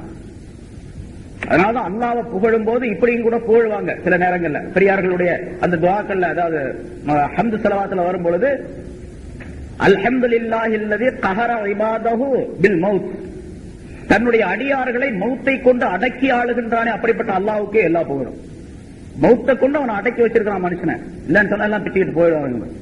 சரி, இப்ப இந்த மௌத்து வருவதற்கு முன்னதாக, மௌத்துடைய அந்த சுவை நமக்கு ஏற்படுவதற்கு முன்னதாக மௌத்துக்கு தயார் நிலையில் மனிதன் ஆகிக் கொள்ள வேண்டும் என்பதையும் அல்லாஹ் தஆலா இந்த ஆயத்தின் மூலமாக சுட்டி காட்டுகின்றான். போன வாரம் ஒரு விஷயம், ஒரு ஹதீஸ் சொல்லப்பட்ட ஸல்லல்லாஹு அலைஹி வஸல்லம் சொல்றாங்க, அன்னாசு நியாம், மனிதர்கள் அனைவரும் தூங்கிக் கொண்டிருக்கின்றார்கள். இதா மாத்து இன்தபஹு, அவர்கள் மௌத்தாகிவிட்டால் விழித்துக் கொள்வார்கள். அப்ப நம்ம எப்படி வழங்குறதுக்கு நேர் மாத்தம் பாருங்க. மனிதர்கள் நம்மெல்லாம் இப்ப முழிச்சுக்கிட்டு இருக்கிறோம், மௌத்தாக போனா தூங்கிடுவோம் அப்படின்னு நம்ம வழங்குறோம். ஸல்லல்லாஹு அலைஹி வஸல்லம் சொல்றாங்க, இப்பதான் நீங்க தூங்கிட்டு இருக்கிறீங்க, மௌத்தா போனா தான் விழித்துக் கொள்வீர்கள் அப்படின்னு சொல்றாங்க ஸல்லல்லாஹு அலைஹி வஸல்லம். அதனால அந்த மௌத்து வரக்கூடிய நேரத்தை விழித்துக் கொள்வீர்கள் என்ன அர்த்தம்? ஆஹா நம்ம ஏமாந்து போயிட்டோமே அப்படின்னு அப்பதான் கவலை வரும். உலகத்துல ஏமாந்து போயிட்டோமே, இது இவ்வளவு நாள் வரைக்கும் சரியான ஒழுங்கான வேலைகளை செய்யலையே, எந்த வேலை செய்யணுமோ அந்த வேலையை விட்டுப்பட்டு வேற வேலையில ஈடுபட்டு இருந்தோம் என்று அப்பதான் நினைப்பு வரும். அதான் விழித்துக் கொள்வீர்கள் அப்படின்னு ஸல்லல்லாஹு அலைஹி வஸல்லம் சொல்றாங்க. அதனால ஹாசிபு நுஃபூசக்கும் கப்ல அன் துஹாசபு மூத்து கப்ல அன் தமூத்து, நீங்கள் இறந்து விடுவதற்கு முன்னதாகவே இறந்து விடுங்கள் அப்படிங்கிறாங்க. ஒரு நாளைக்கு நிச்சயமா இறந்து போவீங்களா, அதுக்கு முன்னாலே இறந்து போங்க அப்படின்னா என்ன அர்த்தம்? இப்பவே மூத்தா போவீங்க அர்த்தம். இறந்து போய்விட்டால் என்ன நடக்குமோ அதற்காக வேண்டி தயார் செய்து கொள்ளுங்கள் அப்படின்னு அர்த்தம். இறப்புக்கு பின்னால் என்ன ஏற்பட வேண்டுமோ அதற்காக இங்கே தயார் செய்து கொள்ளுங்கள். அதான் நீங்க மௌத்தாகிற போல இருங்க அப்படின்னு. உலகத்துல ஒரு மையத்தை போன்று வாழ வேண்டும், மையத்தை போல வாழணும். அது தவக்குலுடைய உச்சகட்டமான நிலை. மையத்தை போன்று ஒரு மனிதன் வாழ்வது என்பது தவக்குலுடைய உச்சகட்டமான நிலை. அல்லாஹ்வில் பரிபூர்ணமான நம்பிக்கை வைத்து அல்லாஹ்விடத்தில் தன்னை முழுமையாக ஒப்படைத்து வாழ்வது இருக்கின்றது, அது மையத்தை போன்று வாழ்வது அப்படிங்கிற ஸல்லல்லாஹு அலைஹி வஸல்லம் அதற்கு விளக்கம் சொல்லி தருகின்றார்கள். அதற்கு அபூபக்கர் சித்திக் ரலியல்லாஹு தஆலா அன்ஹு அவர்களை பற்றி சொல்லும் பொழுது ஸல்லல்லாஹு அலைஹி வஸல்லம் இப்படி குறிப்பிடுகின்றார்கள். பூமியிலே நடந்து திரியக்கூடிய ஒரு மையத்தை நீங்கள் பார்க்க வேண்டும் என்று சொன்னால் அபூபக்கரை பார்த்துக் கொள்ளவும். மன் அராத அன்யந்துர மையித்த எம்ஷி ஃபில் அர்த், பூமியிலே நடந்து திரியக்கூடிய ஒரு மையத்தை பார்க்க வேண்டும் என்று எவராவது விரும்பினால் ஃபல்யந்துர் அபூபக்கர், அபூபக்கரை பார்த்துக் கொள்ளவும் என்பதாக ஸல்லல்லாஹு அலைஹி வஸல்லம் சொல்றாங்க. அப்ப அபூபக்கர் சித்திக் ரலியல்லாஹு தஆலா அன்ஹு அவர்கள் நடமாடும் மையத்தாக இந்த உலகத்தில் வாழ்ந்து கொண்டிருந்தார்கள். ஆனா அதனால மையத்தா இருந்தாங்கன்னு சொன்னா ஒரு வேலையும் செய்யாம இருந்தாங்கன்னு அர்த்தமா? எல்லா வேலையும் செஞ்சாங்க, அற்புதமான வேலைகள் செஞ்சாங்க, அற்புதமான அமல்கள் செய்தார்கள். அது போன்று மனிதர் வாழ வேண்டும் என்பதை மூத்து கபலான் தமூத்து என்ற வாசகத்தின் மூலமாக ஸல்லல்லாஹு அலைஹி வஸல்லம் சொல்றாங்க. அதே போல கேள்வி கணக்கு கேட்கப்படக்கூடிய ஒரு நாள் வரும். அந்த நாளைக்கு முன்னாலே நம்மை நாமே விசாரணை செய்து கொள்ள வேண்டும். சுய விசாரணை, என்னை நானே விசாரணை செய்து கொள்ள வேண்டும். அதை ஹாசிபு நுஃபூஸக்கும் கப்ல அன் துஹாஸபு, நீங்கள் கேள்வி கேட்கப்படுவதற்கு முன்னால், விசாரிக்கப்படுவதற்கு முன்னால் உங்களை நீங்களே விசாரணை செய்து கொள்ளுங்கள் என்று ஸல்லல்லாஹு அலைஹி வஸல்லம் சொல்றாங்க. நான் இன்னைக்கு என்னென்ன அமல் செய்த அதனால பல தடவை சொல்லப்பட்டிருக்குது. ஒரு நாளைக்கு காலையில் நம்ம எந்திரிச்சதுல இருந்து படுக்கையிலிருந்து எந்திரிச்சது இரவு படுக்கைக்கு தூங்க செல்லக்கூடிய நேரம் வரைக்கும் என்னென்ன செயல்களை செய்யணும் அதெல்லாம் ஒரு பேப்பர்ல ஒரு நோட்ல குறிச்சு வச்சுக்கணும். செயல்கள் மட்டுமல்ல, என்னென்ன நினைக்கிறோமோ அதையும் குறிச்சு வச்சுக்கணும். கெட்டது நல்லது நினைப்பெல்லாம் வரும்ல, செய்யறது இல்ல, நினைப்பு மட்டும் வரும், அதையும் குறிச்சு வச்சுக்கணும். கடைசியில படுக்கிற நேரத்துல கணக்கு போட்டு பார்க்கணும், இன்னைக்கு எவ்வளவு நன்மை செஞ்சிருக்கணும் எவ்வளவு தீமை செஞ்சிருக்கும் அப்படின்னு கணக்கு போட்டு பாருங்க. எல்லா நோட்லயும் நன்மையே இருக்காது, பெரும்பாலும் எல்லா குறிப்பிலையும் பெரும்பாலும் அந்த குறிப்புல தீமைகள் தான் அதிகமா இருக்கு. நினைக்கிறது வேற இருக்கு இல்ல, செய்யறது ஒரு பக்கம் தான், நினைக்கிறது வேற இருக்கு இல்லையா? அவனை பாரு, ஒரு கை பார்த்துக்க அப்படின்னு மனசுல நினைப்போம், ஆனா செய்ய மாட்டோம், வாயிலையும் சொல்லியிருக்க மாட்டோம். அந்த நினைப்பையும் நீங்க எழுதி வச்சு பாருங்க என்ன ஆகுதுன்னு பாருங்க. அதனால ஸல்லல்லாஹு அப்படி ஒரு நிலை, உங்களை நீங்களே கேள்வி கேட்டு விசாரணை செய்து தெளிவுபடுத்திக் கொள்ளக்கூடிய நிலை ஏற்பட்டால் மறுநாள் பாவங்கள் செய்வது குறைவாக இருக்கும், தீமைகள் செய்வது குறைவாக, நன்மைகள் அதிகமாக செய்யக்கூடிய வாய்ப்பை உண்டாக்கிக் கொள்ளக்கூடிய தருணத்தை அல்லாஹ் வழங்கிடும். அதை தௌஃபீக் தருகின்றான் அப்படிங்கிறார். ஹஜ்ரத் உமர் ரலியல்லாஹு தஆலா அன்ஹு சொர்க்கவாசி அப்படின்னு தீர்ப்பளிக்கப்பட்டவர்கள், ஸல்லல்லாஹு அலைஹி வஸல்லம் அவர்களால் சொல்லப்பட்டவர்கள். அவங்க நரகத்துக்கே போக மாட்டாங்க. அப்படிப்பட்ட ஹஜ்ரத் உமர் ரலியல்லாஹு தஆலா அன்ஹு அவர்கள் அவங்க தங்களுடைய ஆட்சி காலத்தில் ஜனாதிபதியா இருக்கும் பொழுது ராத்திரில படுக்க போகக்கூடிய நேரத்தில் இந்த மாதிரி ஹிசாப், அதாவது தன்னை விசாரணை செய்து கொள்வார்கள், சுய விசாரணை செய்வார்கள். கையில சாட்டை வச்சுக்கிட்டு அவங்களே அடிச்சுக்குவாங்க. இந்த தெருவில் அடிக்கிறான்ல அவன் சும்மா காசு வாங்க அடிக்கிறான், இவங்க அல்லாட்ட பரிசு வாங்க அடிக்கிறாங்க. அடிச்சுக்கிட்டு உமரே இன்னைக்கு நீ என்ன செஞ்ச அப்படின்னு ஒரு அடி அடிச்சு கேட்பான். உமரே என்ன செய்தாய் அப்படின்னு கேட்பான். ஏன்னா தனக்குள் இருக்கக்கூடிய ஆத்மார்த்த தன்மை இருக்கின்றது, அதோடு பேசக்கூடிய சக்தியும் அவர்களுக்கு இருந்தது. நம்ம இப்ப போய் ஒரு ரூம்ல வந்துகிட்டு கையில சாட்டையை வச்சுக்கிட்டு சும்மா அப்படி அடிச்சவன் ஹஜ்ரத் நீ என்ன செஞ்ச அப்படின்னு கேட்டோம்னு சொன்னா பைத்தியக்கார மாதிரி வளர்ற மாதிரி இருக்கு, நமக்கே அப்படித்தான் தெரியும். ஹஜ்ரத் என்ன செஞ்ச அப்படின்னு சொன்ன யாரும் கேட்கிறான். அங்க ஆத்மீக ஒரு தன்மை அவர்களுக்கு இருந்த காரணத்தால் நப்சோடு பேசக்கூடிய, ரூஹோடு பேசக்கூடிய, கல்போடு பேசக்கூடிய சக்தி அவர்களுக்கு இருந்தது. அதனால உமர் என்பவர் வேறொருவர். இது வெளி தடலம். இந்த தடலம், வெளி தோற்றத்தில் இருக்கக்கூடிய இந்த தடலம் உண்மையான உருவமாகி அந்த கல்போடு, ரூஹோடு, நப்சோடு தொடர்பு கொண்டு பேசக்கூடிய சக்தி அல்லாஹ் தஆலா தந்திருந்தான். அடிச்சாரு கேட்பார், உமரே நீ என்ன செஞ்ச அப்படின்னு கேட்பார். அப்ப திரும்ப அவங்களே சொல்லிக்குவாங்க, நான் இன்னைக்கு காலையில இருந்து என்னது செஞ்சேன், ஆமா இதுல நீ என்ன தப்பு செஞ்சிருக்கிற, அதனால இந்த அடி வாங்கிக்க, 2 அடி வாங்கிக்க, 4 அடி வாங்கி அப்படின்னு அடிப்பாங்க என்பதாக வரலாற்றில் குறிப்பிடப்படுகின்றது. அவங்க பைத்தியக்காரங்களா அப்படி அடிக்கிறதுக்கு? நம்ம இப்ப அப்படி செஞ்சா, நான் அப்படி செஞ்சுட்டு உங்கள்கிட்ட சொன்னேன் அப்படின்னு சொன்னா என்ன ஆச்சு, பைத்தியாரத்தனமா இருக்கு அப்படின்னு இப்ப சொல்லலாம். ஆனா அது உண்மையிலேயே அதுதான் விசாரணை. அப்படி செஞ்சுக்கிட்டா பின்னால விசாரணை லேசா இருக்கும். அதை ஸல்லல்லாஹு அலைஹி வஸல்லம் ஹாசிபு நுஃபூஸக்கும் கப்ல அன் துஹாஸபு என்ற வாசகத்தின் மூலமாக சொல்லி காட்டுகின்றார்கள். ஆக சக்ராத்துடைய நேரத்திலும் அந்த சக்கராத் உடையவருக்கு உதவ வேண்டும். அது மற்றவர்கள் உதவுவது என்பது அவரிடத்தில் லா இலாஹ இல்லல்லாஹ் என்று சொல்லிக் கொடுப்பது, அவருடைய அடையாளங்களை கவனிப்பது, அவரிடத்தில் யாசீன் ஓதுவது, அவருடைய சக்கராத்துடைய அந்த நிலை லேசாகுவதற்காக வேண்டி, லேசான நிலையிலே அவருக்கு மரணம் மௌத்து சேருவதற்காக வேண்டி என்னென்ன உதவிகள் செய்யணும் அதை மற்றவர்கள் செய்யும். சக்கராத் வரைக்கும் இந்த குல்லு நஃப்ஸின் ஸாயிகத்துல் மௌத் என்ற இந்த வாசகத்தில் இந்த கருத்தை எல்லாம் உலமாக்கள் எழுதுறாங்க. தஃசீர்ல இதெல்லாம் எழுதுறதுனால சொல்ல வேண்டியதா இருக்குது. இதெல்லாம் இந்த ஆயத்தை வைத்து அந்த ஒரு மௌத்துடைய நிலையில் இருந்து கபருடைய நிலை, அதற்கு பின்னால் உள்ள நிலை வரைக்கும் மனிதன் உணர்ந்து பார்க்க வேண்டும் என்பதை அல்லாஹ் தஆலா இந்த வாசகத்தில் சூசகமாக குறிப்பிடுகின்றான் என்று உலமாக்கள் எழுதி வைத்திருக்கின்றார்கள். ஆகவே சக்ராத்துடைய நிலையை முதலாவதாக கவனிக்க வேண்டும். அதற்கு அடுத்தது சக்ராத்துடைய நேரத்தில் இருக்கக்கூடியவர்கள் இறக்கக்கூடியவருக்கு என்ன செய்ய வேண்டும் என்பதை கவனிக்க வேண்டும். அதற்கு அடுத்ததாக அவர் இறந்து விட்டால், ரூஹ் போய்விட்டால் அவரை குளிப்பாட்டி கஃனிட்டு அவரை மிக விரைவாக சீக்கிரமாக கொண்டு போய் கபரில் அடக்கிவிட வேண்டும். கபர்ல சீக்கிரமாக கொண்டு போய் அவரை அடக்கி விட வேண்டும். அப்ப கபர்ல அடக்கக்கூடிய நேரத்தில், அதை சீக்கிரமாக கொண்டு போக வேண்டிய நேரத்தில் என்னென்ன முறைகளை கவனிக்க வேண்டும் என்பது பற்றியும் இந்த ஆயத்திற்கு கீழே விளக்கங்கள் எழுதப்பட்டிருக்கின்றது. அஜ்ஜிலு பிதப்னி ஜீஃபத்திக்கும், உங்களிலே இறந்து விட்டவருடைய உடலை அடக்குவதற்கு விரைவு காட்டுங்கள், சீக்கிரமாக கொண்டு போய் அடக்கி விடுங்கள். அஸ்ரியூபில் ஜனாசா, ஜனாசாவை சீக்கிரமாக கொண்டு போங்கள் என்பதாக சொல்லுகின்றார்கள். ஜனாசா சீக்கிரமாக கொண்டு போனா ஜனாசா தூக்கிட்டு போகும்போது ஓடுறது அப்படி அர்த்தம் அல்ல. அப்படி சில பேர் அர்த்தம் செய்யறாங்க. அப்படி அல்ல, கொண்டு போகும்போது வேகமா நடந்து போறது அல்லது ஒரு கார்ல வச்சு தூக்கிட்டு போறது, வேகமா ஸ்பீடா தூக்கிட்டு போறது அப்படின்னு அர்த்தம் இல்ல. ஜனாசா ஏற்பட்டுச்சு அப்படின்னு சொன்னா ரொம்ப நேரம் அதை வச்சிருக்காதீங்க, சீக்கிரமாக அடக்குவதற்குரிய ஏற்பாடுகளை செஞ்சிருக்க அப்படின்னு அர்த்தம். சீக்கிரமா ஏற்பாடு செஞ்சிருங்க. ஏன்னு கேட்டா இந்த கொண்டு போறது, வேகமா கொண்டு போறது ஒண்ணு இருக்குது, சீக்கிரமாக அடக்கம் செய்வது, அதற்குள்ள ஏற்பாடுகளை செய்வது என்பதும் இருக்கிறதுக்குள்ள. முதல் நிலை என்னவென்றால், இறந்து விட்ட பின்னால எவ்வளவு சீக்கிரமாக அந்த ஜனாசாவை எடுக்க முடியுமோ, அதாவது குளிப்பாட்டி கஃனிட்டு கபருக்கு கொண்டு செல்ல முடியுமோ அந்த அளவுக்கு சீக்கிரமாக கொண்டு போயிடும். ஜனாசா ஏற்பட்டுச்சுன்னா பெரும்பாலும் அவர் வரட்டும் இவர் வரட்டும் அப்படின்னு பார்த்துட்டு இருக்க வேண்டிய அவசியமே கிடையாது. மார்க்கத்தில் அதுக்கு அனுமதியும் கிடையாது. யாரு வந்தாலும் என்ன ஆக போறது இல்ல. ஊர்ல இருந்து இவருடைய மகன் வரட்டும், அண்ணன் வரட்டும், தம்பி வரட்டும், மாமா வரட்டும், மச்சா வரட்டும் காத்துக்கிட்டு இருப்பாங்க. இன்னைக்கு சாயந்தரம் மௌத்தான ஜனாசா நாளைக்கு சாயந்தரம் அடக்கிறது ஒரு நாள். அந்த மச்சான் ஊர்ல இருந்து வர்றாரு, அவர் வந்து என்ன உயிரா கொடுத்துட போறாரு, அவர் வந்து பார்த்து போட்டு பாரு, அவ்வளவுதான். அவரு கொஞ்ச நேரம் அழுவாரு, இல்லாத கொஞ்ச நேரம் கவலைப்படுவாரு, போயிட்டீங்களே அப்படிங்கிறாரு. அப்புறம் அவரும் போயிடுவாரு. சரியா போச்சு. ரெண்டாவது நாள் அதோட முடிஞ்சு போச்சு. எவ்வளவு பெரிய பிரியமான மனிதர் மௌத்தாகி விட்டாலும் நினைச்சுக்கிட்டேவா இருக்கிறாங்க, அழுதுகிட்டேவா இருக்கிறாங்க. எத்தனையோ பேர் இப்ப இங்க இருக்கிறவங்க, எத்தனையோ பேர் அவங்க தாப்பனார் மூத்தா போயிருப்பாங்க, தாயார் மூத்தா போயிருப்பாங்க. அவங்களுக்கு ரொம்ப பிரியமான, அவர் இல்லன்னா இவர் இல்ல, அந்த மாதிரி உயிருக்குயிரான நேசமாக இருந்த மனிதர்கள் எல்லாம் மௌத்தா போயிட்டாங்க. அதனால அவங்க பின்னால என்ன போயிட்டோமா? யாராவது இப்ப கவலைப்படுறோமா, நினைச்சு பாக்குறோமா?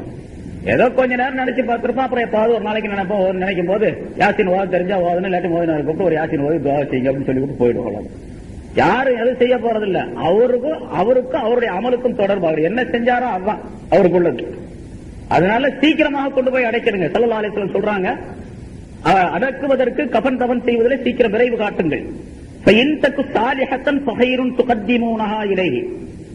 அது நல்ல ஜனாசாவாக இருந்தால், நல்ல மனிதனாக அந்த ஜனாசா இருந்தால், எதன் பக்கம் அதை கொண்டு போய் நீங்கள் சேர்க்கின்றீர்களோ அது அதுக்கு நல்லது.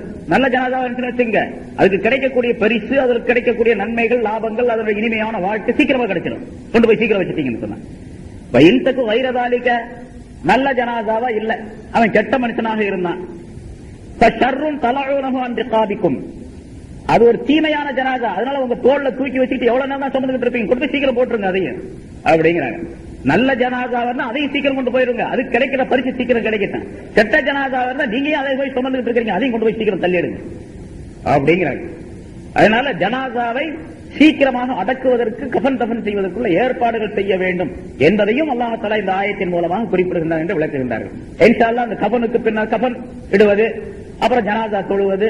ஏன்னா அந்த ஜனாதா தொழுவதை பத்தி கொஞ்சம் சொல்லணும், அது இந்த ஆயத்துல விஷயத்திலே சொல்லிடும். பல பேருக்கு ஜனாதா தொழுவருக்கு எப்பாவது ஒரு நாளைக்கு தான் சில பேர் வருவாங்க, மஜ்ஜத்து தான் எப்பவுமே தொழுவ வைக்கிறது. மற்றவங்க எல்லாம் எப்பாவது ஒரு நாளைக்கு தானே வர்றாங்க.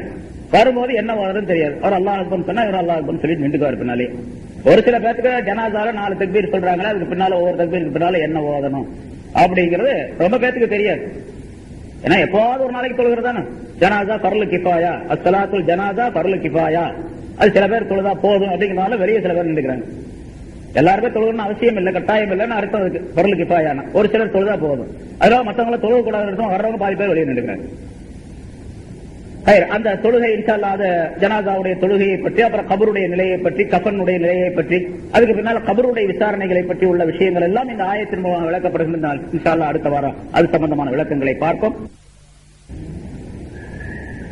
இறந்து விட்ட பின்னால், ஒரு மனிதன் இறந்து அவனுடைய உயிர் பிரிந்து விட்ட பின்னால் அந்த ஜனாசாவை காணக்கூடியவர்கள் இதே போன்று நாமும் ஒரு நாள் இறந்து விடுவோம் என்ற உணர்வு உடையவர்களாக ஆக வேண்டும். அதற்காக வேண்டித்தான் அப்படி உணர்வு ஏற்படக்கூடிய நேரத்தில், பல தடவை ஜனாசாக்களை பார்க்கக்கூடிய நேரத்தில், இந்த உலகத்தில் மனிதன் அல்லாஹ் ரசூலுக்கு பயந்து வாழக்கூடிய சூழ்நிலையை உருவாக்கிக் கொள்ளக்கூடும். அதனால்தான் ஜனாசாக்கள் கலந்து கொள்ள வேண்டும் என்பதாக சொல்லுகின்றார்கள். ஹஜ்ரத் லுக்மான் ஹக்கீம் அலைஹிஸ்ஸலாம் அவர்கள் தங்களுடைய மகனாருக்கு செய்த பல உபதேசங்களிலே ஒன்று, யா புனைய உஹ்துரில் ஜனாயில் வலா தஹதுரில் உருஸ், ஜனாசாக்களுக்கு நீ செல்லுவாயாக, திருமணங்களுக்கு நீ செல்லாதிருப்பாயாக. இன்னல் ஜனாஇஸ துதக்கிருக்கல் ஆகிரா, ஜனாசாக்கள் உனக்கு ஆகிரத்தை நினைவூட்டும். வல் உருஸ யுஷ்ஹீகத் துன்யா, திருமணங்கள் இந்த உலகத்தினுடைய இன்பத்தை உனக்கு ஊட்டும் என்பதாக லுக்மான் அலைஹிஸ்ஸலாம் அவர்கள் சொன்னதாக குறிப்பிடப்படுகின்றது. ஜனாசாவிலே கலந்து கொள்ளும் பொழுது ஆகிரத், நாமும் இதே போன்று ஒரு நாள் இறந்து விடுவோம், நம்முடைய நிலைகளை திருத்திக் கொள்ள வேண்டும், நம்முடைய வாழ்க்கையை சரிபடுத்திக் கொள்ள வேண்டும் என்ற எண்ணம் அந்த மனிதருக்கு ஏற்படும். ஆக ஒரு மனிதர் இறந்துவிட்ட பின்னால் அவரை காண வேண்டும் என்பதும், ஜனாசாவுடைய தொழுகையிலே கலந்து கொள்ள வேண்டும் என்பதும், அடக்கும் இடம் வரைக்கும் கபர் வரைக்கும் சென்று திரும்ப வேண்டும் என்பதும் ஸல்லல்லாஹு அலைஹி வஸல்லம் அவருடைய சுன்னத்தான் நடைமுறையாகும். முன்னாலும் இந்த விளக்கம் சொல்லப்பட்டு இருக்கின்றது. ஸல்லல்லாஹு அலைஹி வஸல்லம் அவர்கள் சொன்னார்கள், இறந்துவிட்ட ஒரு ஜனாசாவிலே ஒரு மனிதர் கலந்து கொண்டு தொழுகை முடியும் வரைக்கும் அந்த ஜனாசாவோடு இருந்துவிட்டு திரும்பி விடுவாரே ஆனால் அவருக்கு ஒரு கீராத் நன்மை வழங்கப்படுகின்றது. அடக்கும் இடம் வரைக்கும் சென்று அந்த மையத்து அடக்கப்படும் வரைக்கும் இருந்துவிட்டு திரும்பி விடுவாரே ஆனால் அவருக்கு 2 கீராத் நன்மைகள் வழங்கப்படுகின்றன என்று ஸல்லல்லாஹு அலைஹி வஸல்லம் சொன்னாங்க.